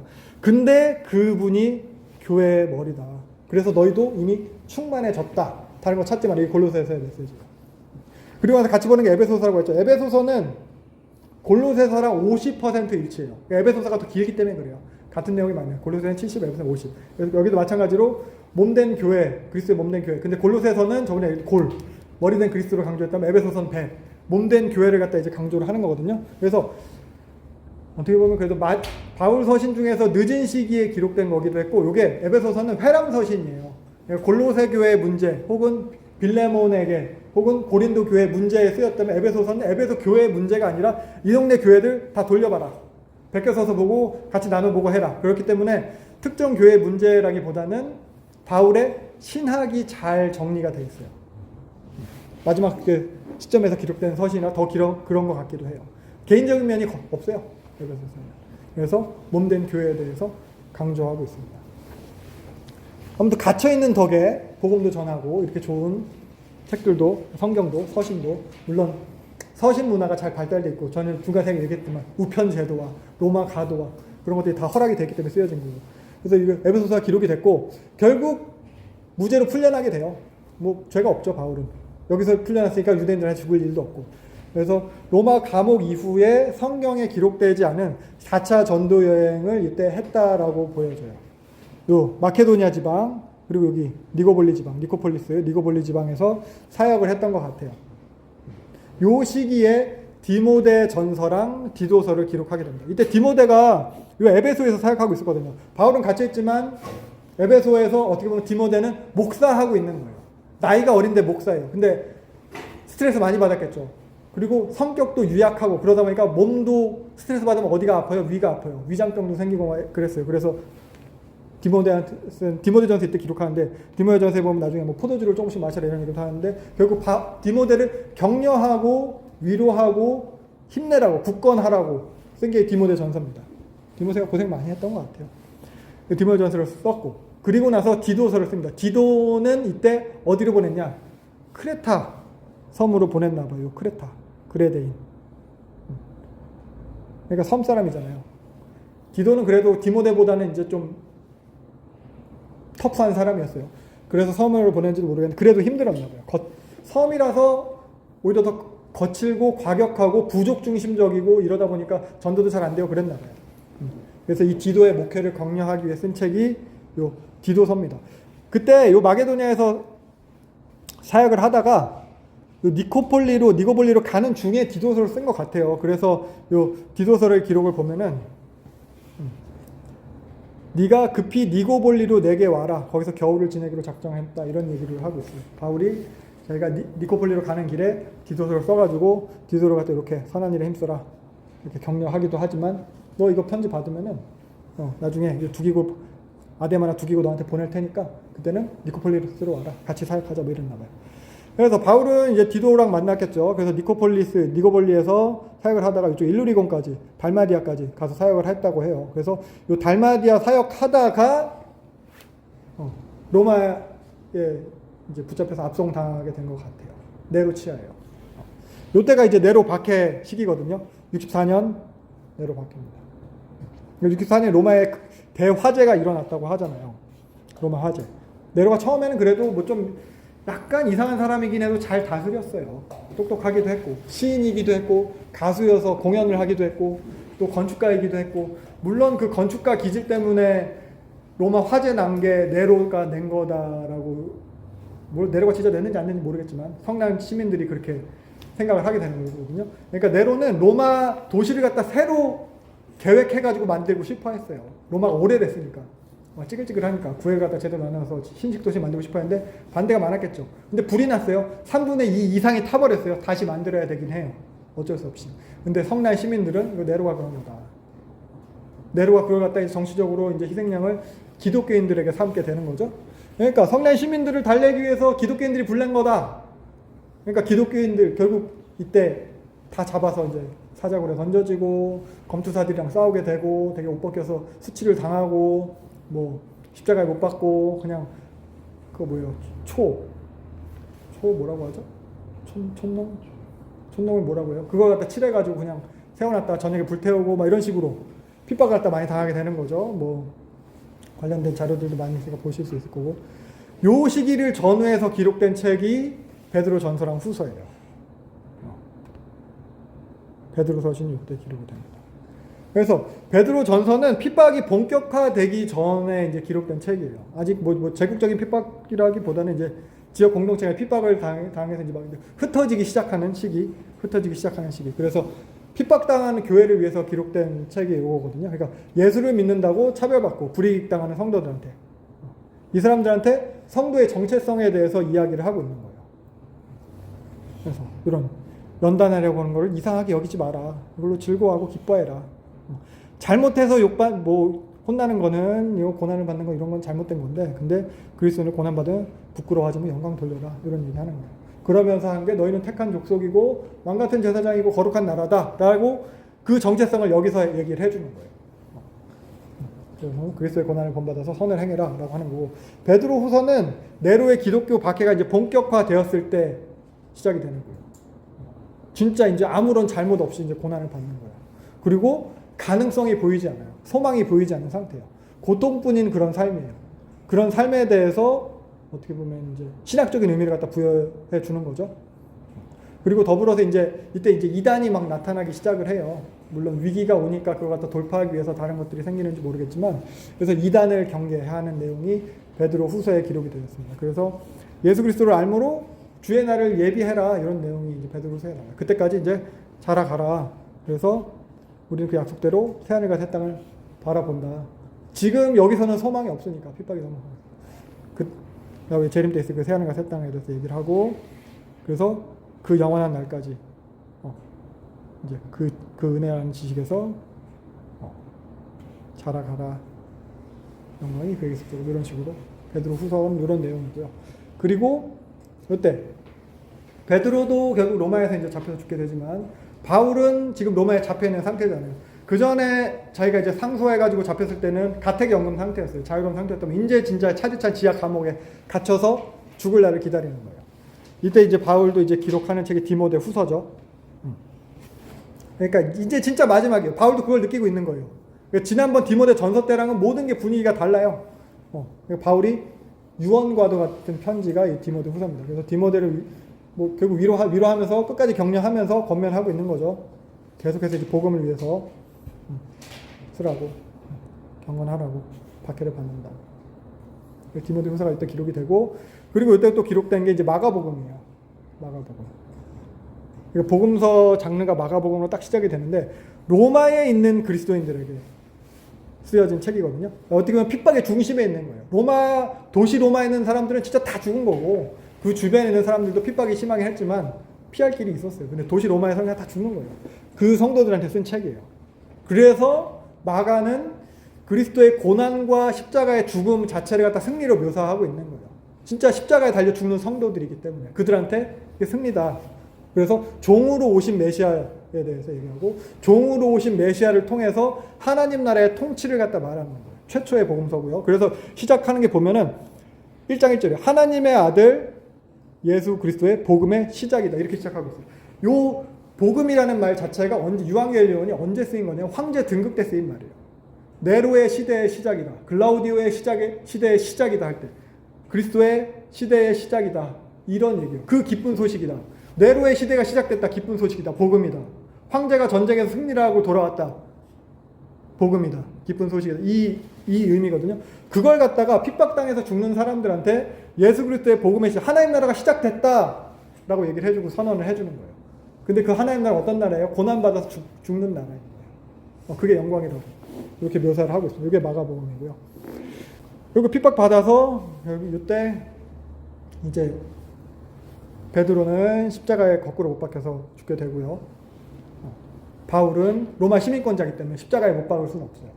베드로는 원래 십자가에 그냥 못 박으려고 했죠. 근데 내가 우리 주와 같은 모습으로 죽을 수 없다. 그래서 거꾸로 못 박혀 죽게 되고, 베드로는 참수형 당합니다. 도끼로 목을 쳤다고요. 머리가 이렇게 통통 3번 튀겼다고 하는데, 그것도 베드로 순교 기념교회 가면 뭐 표시가 돼 있고, 바울 순교 기념교회 가면은, 제가 계속 베드로라고 얘기했나요? 베드로는 거꾸로 못 박혀서 죽었고, 바울은 로마 시민권자라서 목이 잘리는 참수형을 당해서 죽습니다. 아무튼 여기서 다 돌아가시게 되는 거죠. 순교하시게 되는 거고. 그래서 이런 시기에 결국 요 네로 통치 시기죠. 내가 그 68년에 네로는 자살로 끝나고 마는데, 요 네로가 죽기 전에 66년에 유대인들이 로마에 대해서 반란을 일으켜요. 유대 지방에서. 66년에 요때 게이슈스 폴로시스라는 총독이 부임했었는데, 그 전부터도 계속 긴장이 고조되고 있었긴 있었겠죠. 근데 요 게이슈스 폴로시스가 총독으로 부임하면서 성전에 있는 재정을 그냥 갖다 쓰기 시작을 해요. 탈취를 하는 거, 빼앗는 거예요. 그러니까 불법적으로 이렇게 도용하는 사건이 일어나니까 요게 발단이 돼서, 이전에도 뭐 세금 문제 이런 걸로 불만이 많았는데 이제 폭발을 하는 거예요. 그래서 이때 네로가 퇴역한 장군 베스파시안을 보내가지고 진압을 하게 됩니다.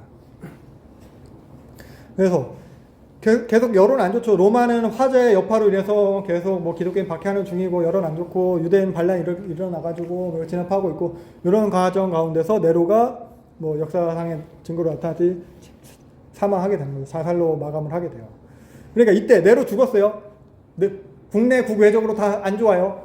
그러니까 서로 왕이 되겠다고 이제 싸우기 시작해요. 내분이 일어나는 거예요. 반란이 계속해요. 갈바, 오토, 비텔리우스 이런 여기서 등장하는 장군들이 서로 며칠 뭐 왕 서로 해요.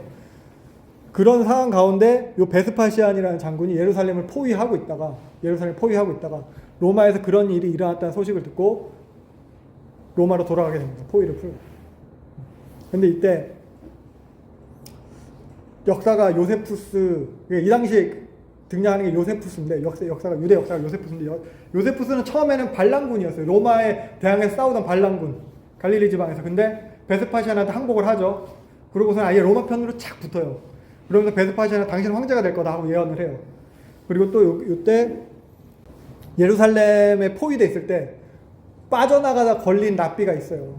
요나단인데 이 사람도 베스파시안한테 당신 황제가 될 거다 예언을 하고 풀려나게 돼서 이 사람은 얌니아에 가가지고 이제 랍비 학교를 만들게 되거든요.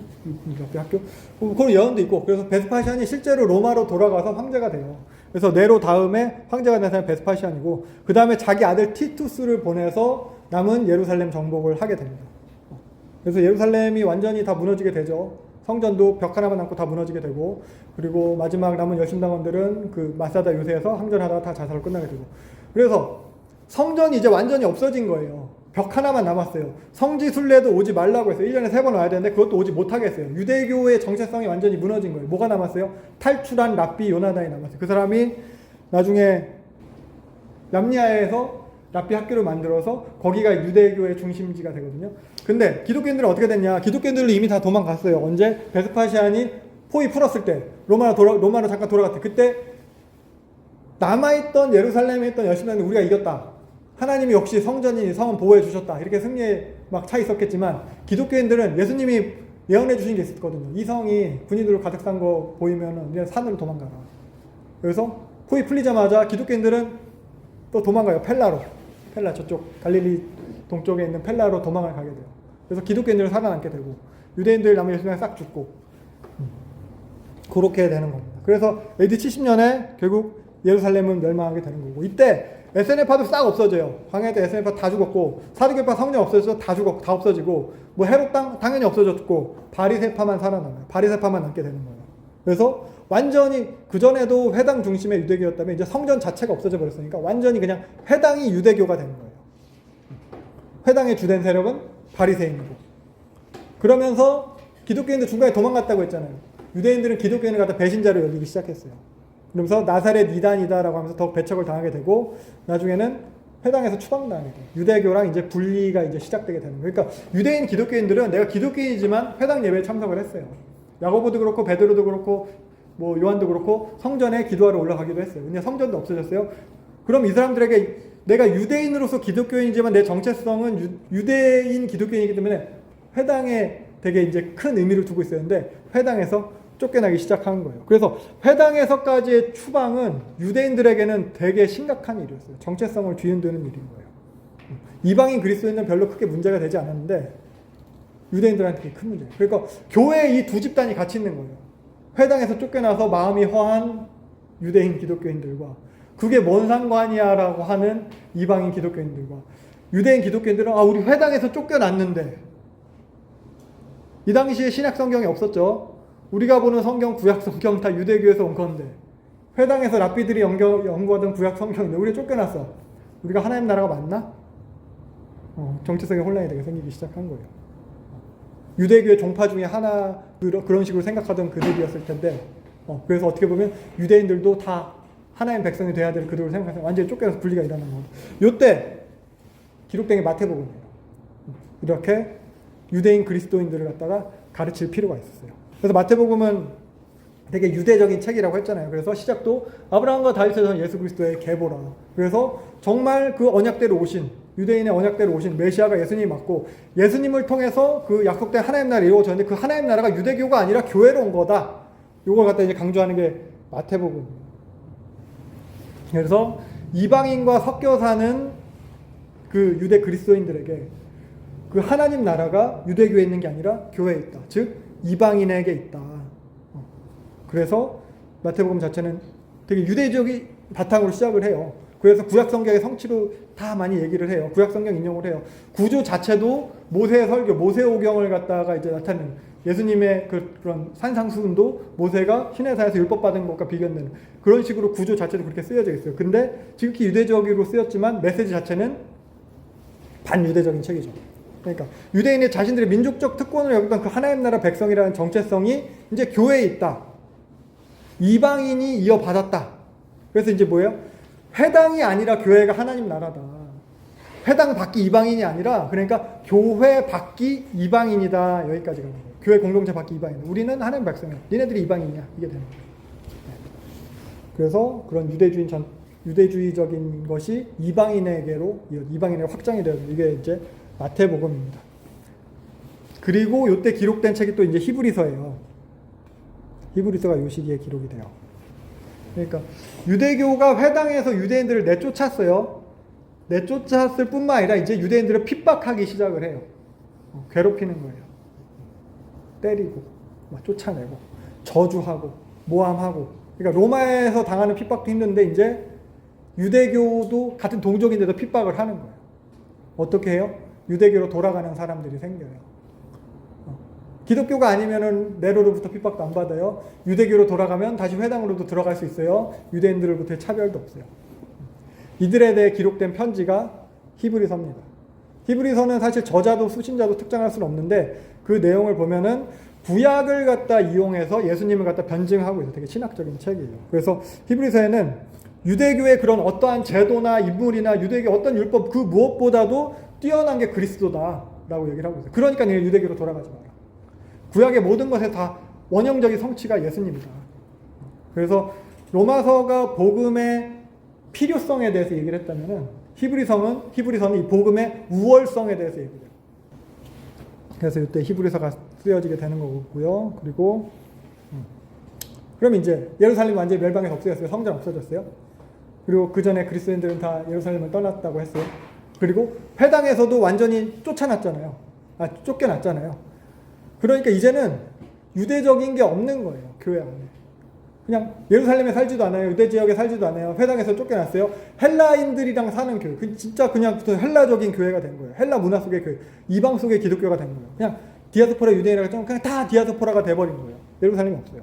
요 시기에 이제 기록된 책들이 이제 나오는 거죠. 누가복음이 이때 기록된. 그래서 이 누가복음은 이방인 누가가 이방인인 데오빌로에게 기록해서 보내는 책이 되는 겁니다. 이 데오빌로를 갖다 이방인으로 특정하지도 않고 데오스 필레테 하면은 하나님께 사랑받는 하나님을 사랑하는 이런 뜻이거든요. 그래서 그냥 교회 공동체 전체를 갖다 특정 인물로 상중해서 쓴 거다라고 여기기도 하는데 일단 이방인 누가가 쓴 거고요. 이방인에게 기록한 책이에요. 그래서 보면은 여기도 예수님에 대해서 누가는 목격자는 아니기 때문에 다 조사해가지고 그걸 갖다 정리를 해가지고 했다. 그래서 보다 이제 객관적인 책이 아니겠냐 해서 누가복음을 갖다 또 아까 말했듯이 역사서로도 분류를 할 수 있다고 합니다. 그래서 그 복음을 갖다 설명을 하고 있는 거고요. 누가복음에는 특징적인 게 하나가 복음이 계층적인 확산이 나타나요. 복음이 어떤 상류층의 전유물이 아니라 하류층에게로 수직적인 확산이 일어나요. 특히 사회적 소외계층에 대한 관심이 누가복음에 많이 나타나게 됩니다. 누가복음이 그래서 예수님께서 이런 자들에 대해서 구원하러 오신 것에 대해서 고아 과부나군의 세리 창녀 죄인 이런들에 대해서 관심, 특히 여인들에 대한 관심이 가장 많이 나타난 복음서가 누가복음이에요. 여자들 이름 다른 복음서에는 안 나와요. 여기서 누가복음에서나 자세히 나오고 그래요. 여인들의 믿음이 또 강조되고 그리고 보다 이제 다른 복음서가 성령이 강조돼요. 이거는 이제 사도행전과 연결해서 생각할 수 있을 것 같아요. 그래서 예수님이 곧 하나님 나라인 것에 대해서 또한 그 예수님이 영적인 분이지만 또한 사람인 것에 대해서 예수님 인성에 대해서 강조하면서 헬라인들에게 쓰였다고 했잖아요. 그렇기 때문에 헬라적 이원론을 갖다 배격하는 성속이 분리되어 있는 게 아니다. 예수님 안에서 다 이루어져 있다. 그런 걸 다 강조를 하고 있고 누가복음에 이어서 기록된 게 사도행전이죠. 잘 아시다시피. 그래서 서문이 같아요. 데오빌로한테 먼저 쓴 글은 누가복음을 갖다 얘기하는 거죠. 그러면서 이제 교회의 시작에 대해서 이야기를 하는 거예요. 복음이 이제 더 확산되는 것에 대해서. 복음의 지리적 확산. 누가복음에는 계층적으로 복음이 전해졌다면은 사도행전은 지리적으로, 수평적으로 더 지리적인 확산이 돼요. 아까 방금 지금까지 쭉 본 바울 이야기가 다 사도행전에 나타나 있는 거니까. 그런 하나님 나라의 지리적인 확산에 대해서 이야기하고 마찬가지로 누가복음과 마찬가지로 성령에 대해서 강조를 하고 있습니다. 그리고 이제 후반부로 지나가면서 본격적인 이제 헬라 문화, 그러면서 이제 영지주의 이단들이랑 이제 대결이 시작이 되는 거거든요. 그러니까 예수님의 신성에 대해서 부정하고, 저번에 얘기했어요. 가현설이라고 해가지고, 왜냐하면 영적인 것, 그런 본질적인 것은 육적인 것, 이런 속된 것이랑 함께할 수 없다고 이들은 여겼기 때문에 예수님은 실제로 육신으로 오신 게 아니라 어떤 홀로그램처럼 영적인 실체가 와서 있는 척 하다가 올라가신 거지, 실제로 육을 입고 뭐 이런 식으로 그러면서 아까 말했듯이 골로새서에 나타난 동양적 신비주의, 그런 결합해서 특별히 영적인 지식을 강조하는 거예요. 예수보다 더 높은 단계가 있다. 더 높은 충만, 그 이데아로 가기 위해서는 너희들 이런 지식이 필요하다. 뭐 이런 지식이 어떤 논리 이런 것이지도 않았어요. 어떤 이상한 주문, 뭐 해리포터에 나오는 그런 주문처럼 뭐 그런 식으로 이런 거 알아야 돼 하면서 말도 안 되는 거, 그런 거. 그리고 또 환각 속에서 만든 어떤 예언, 이런 것들을 갖다 강조를 하는 것들이 더 나타나게 되는 거죠. 그럼 더 예수보다 더 높은 차원이 필요하다. 그러면서 이런 식의 또 기록된 게, 그래서 유다서가 기록이 됩니다. 유다서. 예수님과 그 야고보의 동생, 아까 예수님의 동생 유다가 기록한 거예요. 예수님의 동생 야고보가 예루살렘 교회 수장이라고 했잖아요. 근데 요 유다도 그 밑에 동생이겠죠. 유다가 기록한 거예요. 거짓 교사들에 대해서 경계하는 내용이에요. 아까 말한 그 영지주의 이단, 그런 거와 관련된 거짓 교사들에서 경계하는 내용이고요. 유다서가 기록되는 요 시기쯤에 유대교랑 기독교랑 완전하게 결별하게 되는 사건이 일어나요. 그걸 잠깐 볼게요. 그래서 예루살렘이 망하면서 요 얌니아로 유대인들은 가가지고, 바리새인들 가가지고 바리새인 랍비 학교가 생기면서 여기를 중심으로 활동을 하게 되고, 그리고 기독교인들이 펠라로 도망갔다가 나중에는 뭐 에베소까지 가게 되는 거거든요. 그런데 요때 85년 시기 때 요 얌니아에서 바리새인들이 회의를 하는 거죠. 바리새인들이 회의를 해가지고 완전히 기독교를 갖다가 이단으로 정죄를 해버려요.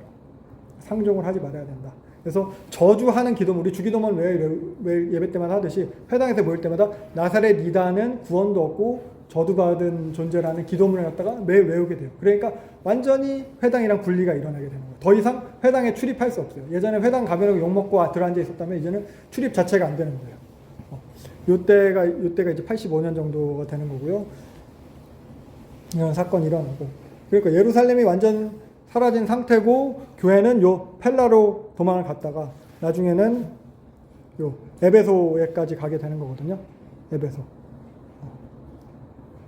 그러니까 사도 요한이 이때 이제 에베소에 있는 거예요. 예수님의 어머니 마리아가 돌아가시고 나서 사도 요한은 요 에베소에 와서 사역을 했을 거예요. 근데 이제 AD 85년 이후거든요. 그러니까 얌니아 회의가 AD 85년에 있었어요. AD 85년 이후인 거예요. 그러니까 이제 죽을 사람들 다 죽었고, 요한도 나이가 많았고, 예수님을 실제로 본 사람이 거의 남아있는 사람이 없는 거예요. 이런 상황에서 요한이 마지막 사역을 할 때 요한의 제자들이 요한한테 예수님에 대한 이야기를 기록으로서 남겨달라고 해서, 이미 복음서들이 다 있었어요. 복음서들을 봤을 거예요. 근데 그것과 이제 다른 측면에서의 복음서, 그래서 요한복음이 이때 이제 기록이 되게 됩니다. 가장 마지막에 기록된 복음서고요. 유대교랑 완전한 분리가 일어난 이후에 기록된 복음서예요. 그래서 유대교를 갖다가 사탄의 회당이라고 요한복음에 보면 표현을 하고 있어요. 예수님 당시에는 예수님도 회당에 가시고 제자들도 회당 다니고 그랬음에도 요 시기에 기록된 책이기 때문에 그렇게 표현이 그런 식으로 완전히 분리된 관점으로 기록이 돼 있고, 그리고 일단 유대교랑 완전히 분리가 있으니까, 그리고 이제 헬라 문화 속에서의 교회이기 때문에 헬라적 관점으로 복음을 소개하고 있어요. 그러니까 본질을 갖다 추구하는 거죠. 그래서 처음 시작이에요. 태초에 말씀이 계십니다. 말씀, 여기서 우리가 말씀이 여기서는 로고스예요. 진리잖아요. 참된 것, 이데아. 태초에 이데아가 있었다. 이 이데아가 곧 하나님이고 그 이데아가 곧 예수님인 것에 대해서 요한복음이 설명을 하는 거죠. 그래서 헬라적 관점으로 본질, 진리, 영생에 대해서 얘기를 하고 있어요. 그래서 공간복음에서는 하나님 나라, 천국에 대한 설명이 나왔다면 요한복음에는 그런 설명은 없어요. 영생이 곧 하나님 나라랑 동일한 것으로, 구원과 동일한 것으로 우리가 생각해도 좋아요. 요한복음이 기록이 되고, 그리고 요한 서신이 기록이 됩니다. 그러니까 영지주의 이단들이 생겨서 교회를 미혹하고 있었다고 했잖아요. 이것에 대해서 쓰여진 편지가 요한 1서예요. 요한 1서도 회람 서신이에요. 돌려보게 하는 거예요. 에베소서처럼. 그래서 적그리스도라는 말 요한 1서에 다 나와요. 교회를 미혹하는 그 영지주의 이단들을 갖다 이제 적그리스도, 거짓 교사들을 갖다 적그리스도라고 하는 거예요. 우리는 뭐 유튜브에 보면 뭐 세상 끝날 뭐 사탄 같은 그게 아니고 거짓 교사들. 지금으로 치면 이만희 같은 사람이 적그리스도겠죠. 그래서 요한일서는 이런 거짓 교사들에 대한 대처, 그 방안으로 그들을 갖다 이제 반대하는 것으로 사랑을 강조하고 있어요. 그러니까 이단들이 미혹해서 제시하는 거예요. 니네 예수님도 믿지만 이런 거 있어야 돼. 니 이런 거 있어? 나 이런 증거 있어. 영적인 지식 혹은 내가 어떤 경험한 체험 그런 거 있어야 돼. 근데 요한은 그게 아니라 사랑이다. 사랑을 강조하는 거예요. 다른 어떤 증거가 필요한 게 아니라 사랑이 증거다. 사랑이 모든 답이다. 우리가 영생을 얻은 증거가 사랑이다. 우리가 하나님 안에 있다는 증거가 사랑이다. 그래서 사랑하는 자다. 사랑은 하나님에게 속한 거래요. 하나님에게 속한 것. 참된 그런 궁극적인 경지에 도달하기 위해서 니네가 어떤 게 다른 게 필요한 게 사랑이다. 사랑하는 자마다 하나님, 니네가 다른 어떤 지식이 필요한 게 아니고 사랑하면 하나님을 아는 거다. 이렇게 사랑을 갖다 강조하는 겁니다. 그리고 요한 2서와 요한 3서는 요한 1서에 대한 어떻게 보면 실제적인 적용이에요. 서로 사랑하는 것을 갖다 요한 1서랑 2서에서 요한 1서, 2서, 3서에서 다 강조하고 있습니다. 요한 1서에서 이렇게 제시를 했다면 2서, 3서에서는 실제적으로 어떻게 해야 되는지. 그래서 요한을 갖다 이렇게 사랑의 사도다라고 이야기하는 겁니다. 그리고 그 이후에 로마 황제 이게 도미티안이 등장을 하게 되는데 이 도미티안이 81년에 왕이 됐지만 실제적으로 박해는 한 90년부터 이어져요. 90년부터 죽기까지 96년 이때까지. 그래서 도미티안은 나중에 이제 스스로를 갖다 신으로 선언했어요. 내가 신이다. 그래서 황제 숭배를 갖다 강요를 하는 거죠. 그러니까 기독교인들의 박해가 이때 이제 더 심화되게 되는 거예요. 네로 때는 도시 로마를 중심으로 한 박해였다면은 도미티안 때는 곳곳 도시마다, 왜냐면 황제 숭배라는 게 제국을 갖다 통합하기 위함이 커요. 그러니까 제국 곳곳에서, 야 로마에서만 나 숭배 얘기 아니라 제국 곳곳에서 다 황제 숭배를 시키는 거예요. 제국 전체에서 유대인들, 뭐 기독교인들에 대한 박해가 이제 심화되는 거예요. 그러니까 이때 카타콤, 지하 무덤 생활이 본격화되기 시작을 하는 겁니다. 로마 제국부터 된 박해가 있어요. 그리고 영지주의 이단들 계속 더 판치고 있어요. 헬라적인 그런 거짓 교사들 계속 판치고 있어요. 그런 상황이 이제 이어지게 되는 거예요. 그때 쓰여진 게 계시록입니다. 그래서 계시록이 이때 쓰여진 계시록은 요 에베소에 있던 요한이 여기 보면 반모섬, 조그만 반모섬이 있어요. 여기 채석장이 있는데 요 채석장이 있는 반모섬에 이제 귀양 가는 거죠. 우리로 치면 뭐 북한 뭐 아우지 탄광 이런 거라고 생각해요. 근데 요한은 나이가 많아서 그런 채굴을 하는 일은 시키진 않았을 것 같은데 요 반모섬에 유배되어 있을 때 쓴 책, 요 7교회, 아시아에 있는 7교회를 향해서 쓴 책이 계시록입니다. 7교회, 숫자 7로 상징되는 완전서, 그 모든 교회를 향해서 쓴 책이다라고 여기면 될 것 같아요. 묵시문학이고요. 묵시문학, 박해문학. 묵시문학은 이런 박해가 있을 때 생겨나는 문학이거든요. 그러니까 박해를 당하기 때문에 나를 박해하는 놈을 욕할 수가 없어요. 그러니까 우리만 아는 상징을 통해서 쓰는 게 이제 묵시문학, 박해문학이라고 하거든요. 그래서 여러 가지 상징이 계시록에 많이 나타나요. 그걸 가지고 상징들을 가지고 메시지를 드러내는데 그 상징이 언제 쓰인 거냐? 아는 걸 써야 되잖아요. 모르는 상징을 쓰면 안 되잖아요. 그 상징은 다 구약에 나타나요. 구약과 특히 구약 선지서들에 많이 나타난 것들. 그거 갖다 사용을 해서 계시록을 쓰게 됩니다. 그래서 계시록은 저는 되겠지만 증인으로 살다가 죽는 삶을 갖다 강조를 하는 거예요. 제가 내린 결론이에요. 그래서 그게 거룩한 신부로 준비되는 삶이다. 그러면서 결국엔 최후의 승리에 대해서, 새하늘과 새 땅에 대해서 이야기하고 있습니다. 성경의 마지막 책이죠. 계시록이. 그래서 계시록에서 궁극적인 모습에, 교회의 궁극적인 미래의 모습에 대해서 쓰고 있습니다. 그래서 이 성경들이 시작 성경을 지금 봤듯이 다 교회를 위해서 쓰여져 있어요. 개인에게 쓰여진 편지도 그 개인을 통해서 교회가 어떻게 보면 잘 섬겨지기 위해서, 교회가 건강해지기 위해서 그 개인에게 쓴 편지인 거예요. 모든 신약 성경 책들이 교회 공동체를 위해서 쓰여졌어요. 그래서 초기 그 유대교의 위협이 있었죠. 그리고 그 다음에는 헬라교가 아니죠. 헬라주의와 계속 부딪히는 것이 있었죠. 그런 위협들에 대해서 교회가 이제 신앙을 지켜야 되니까 교회가 강조되는 거예요. 그리스도의 몸된 교회. 그 교회 공동체를 위해서 성경이 쓰여졌습니다. 그래서 우리도 생각을 해봐야 돼요. 교회를 위해 쓰여진 책. 성경이 그럼 나를 위해 쓰여진 책인가? 맞아요. 하지만 나를 위해 쓰여진 책이 맞아요. 하지만 나의 어떤 주관적인 필요를 위해서, 나의 계획을 위해서, 그걸 위해 쓰여진 책이 아니에요. 내 필요나 내 생각이나 내 욕심을 해결해 주기 위한 책이 아니고 나의 공동체됨을 위해서 쓰여진 책이에요. 나의 교회됨을 위해서 쓰여진 책이라는 거예요. 그리스도의 몸된 교회. 그래서 그런 교회됨의 입장에서 우리가 성경을 읽어야 돼요. 교회를 보존하기 위해서, 교회를 자라가게 하기 위한 것이다. 교회를 바로 세우기 위해서. 요 교회가 우리가 처음부터 봤듯이 구약에서부터 강조되어 온 하나님 나라예요. 이 교회가. 예수님이 오신 목적이 이 교회고 우리를 교회되게 하시기 위해서, 우리를 하나님 나라 되게 하시려고 오셨다는 거예요. 하나님 나라. 하나님께서 함께 하시고 하나님께 통치하시는 나라. 그래서 지난 시간에 계속 얘기하듯이 우리가 이걸 위해서 창조되었어요. 그래서 우리가 이 하나님 나라의 현재적 성취와 현재적 누림을 위해서 지금 이렇게 교회로 존재하고 있는 겁니다. 그리고 계시록에서 말씀하셨지 이것의 온전한 성취를 바라보면서 우리가 이걸 소망하면서 사는 거예요. 이래야 되는 거예요. 교회가. 근데 지금 교회는 어때요? 한국 교회는 어떤가? 한국 교회가 이런 교회됨을 목적으로 하고 있는지 모르겠어요. 물론 하고 있겠죠. 근데 그리스도의 몸으로 이 땅에서 하나님 나라의 실현을 추구하고 있는 게 맞는지. 근데 사실 저부터 봐도 그래요. 나부터도 내가 이 땅에서 추구하는 게 뭔지. 그게 교회가 추구하는 거거든요. 교회가 하나님 나라 되면 추구해야 되는데 내게 신앙이란 뭔지, 내가 뭘 추구하는지. 미국 상원의 채플 목사가 이런 말을 했대요.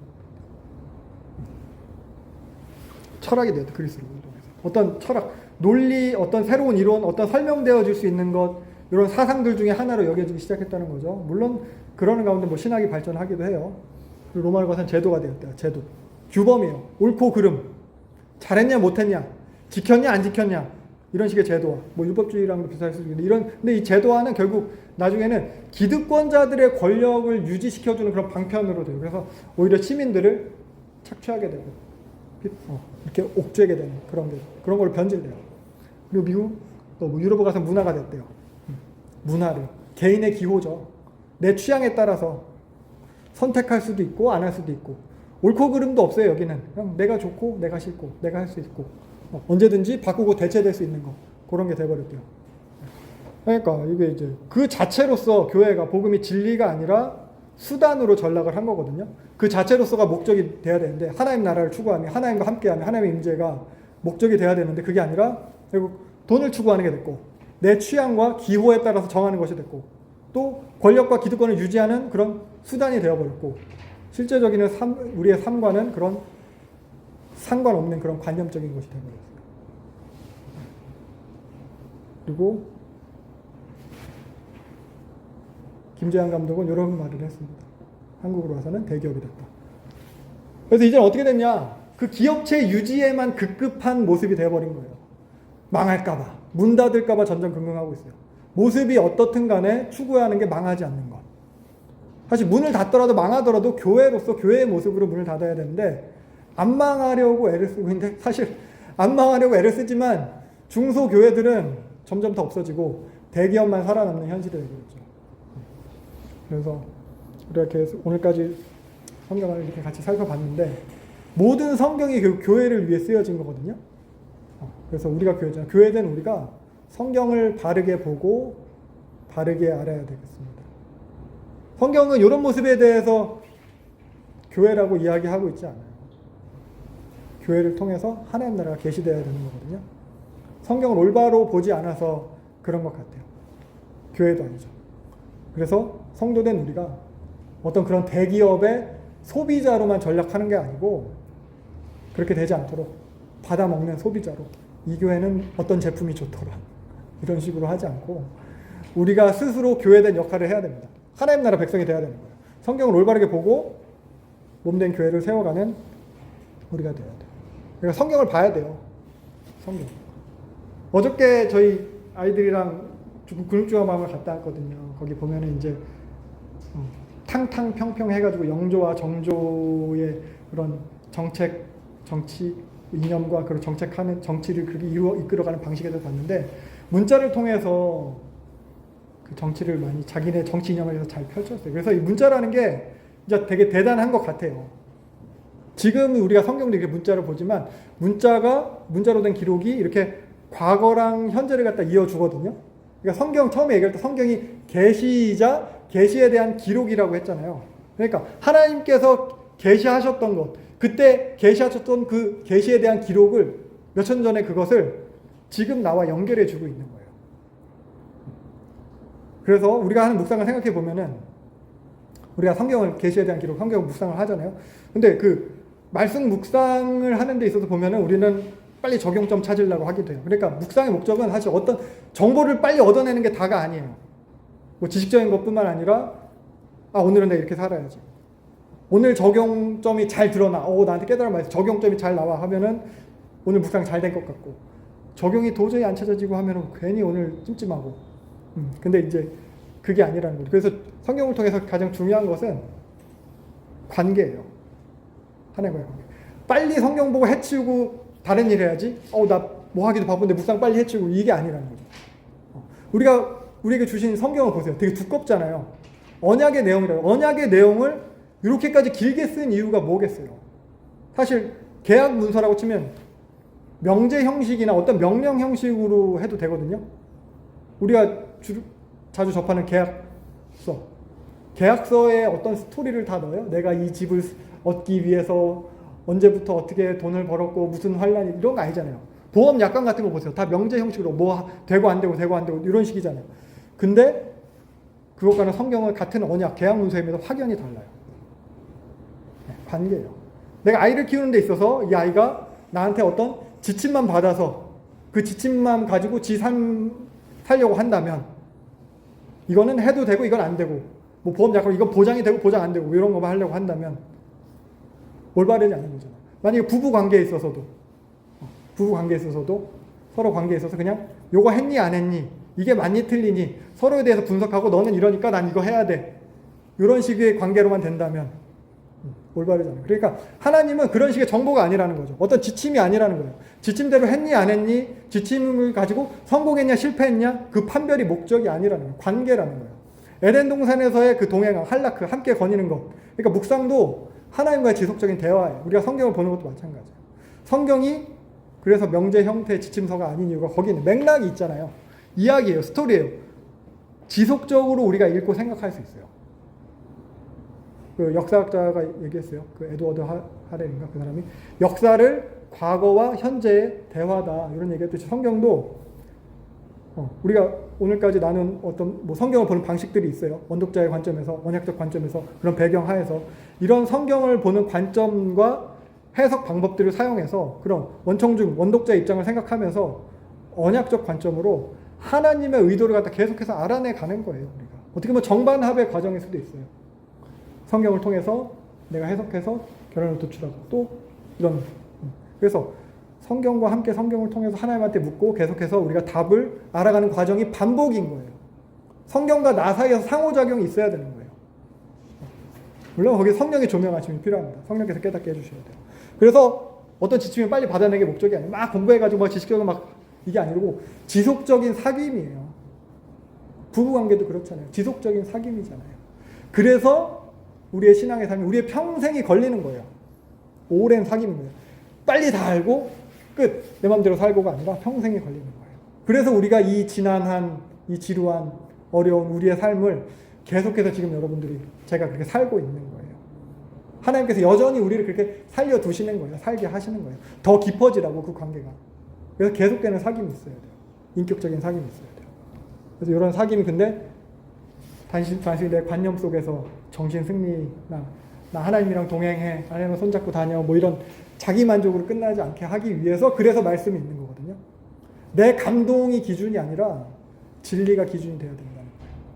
그래서 오늘까지 우리가 여기 15번째 시간일 거예요.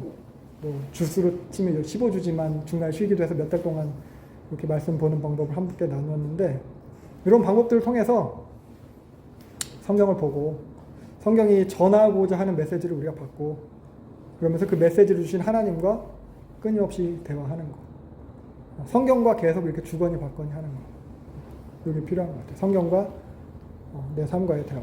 그러니까 성경에서 말씀하시는 하나님과 내 삶과의 대화인 거죠. 성경을 통해서 내 삶을 갖다 새롭게 해석하는 거예요.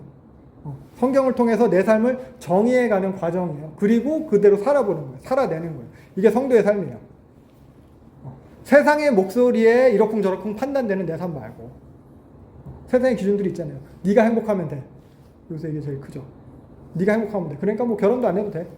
아이도 안 낳아도 돼. 준비가 돼야지 다 하는 거지. 준비 안 되는데 뭐 결혼 뭐 아이는 무슨 애 키우면서 할 준비 돼 있어? 이런 아파트 몇 평이야? 연봉 얼마 이상? 뭐 이런 거. 그런 세상의 목소리에 판단돼 가지고 그 기준에 맞추기 위해서 아둥바둥 살다가 돼요? 안 되니까 그래도 나 기독교니까 그 방법으로 성경 말씀 찾아요. 막 펴가지고 믿는 자에게 능치 못할 일이 없다. 말씀 뽑기 하듯이 막 매달려요. 그냥 나를 지지해줄 말씀을 찾아요. 그런 거 말고 성경이 내 삶을 판단하게 해서 성경의 기준에 맞춰 사는 삶을 살아야 돼요. 아둥바둥보다는 성령의 인도하심. 그러니까 하나님 은혜로 넉넉하게 살아가는 거. 그러니까 매달린다기보다는 누리는 거. 그러니까 소망함으로 누리는 거죠. 그러니까 계시록 받듯이 소망함으로. 언약적 성취를 바라보면서 넉넉하게 누리는 거예요. 그런 거 했으면 좋겠어요. 그러니까 세상의 요구를 해결하기 위해서 성경에서 말씀 뽑아가지고 읽는 그런 묵상 말고 성경으로 내 삶을 비춰서 정의를 하고 그대로 살아보는 거. 그렇게 하나님이랑 동행하는 우리가 되면 좋겠습니다. 그러면서 우리가 더 자라가는 거고 그게 성화고 그러라고 우리에게 주신 삶이에요. 결혼이 끝이 아니잖아요. 시작이잖아요. 같이 살면서. 그거듯이 구원받은 우리의 삶도 그래요. 시작이에요. 이렇게 교회로서 교회됨을 이루어가는 우리가 되면 좋겠습니다. 네. 이 정도로 마무리하도록 할게요. 수고하셨습니다. 힘써 알자 여호와를 알자 우리 여호와께 돌아가자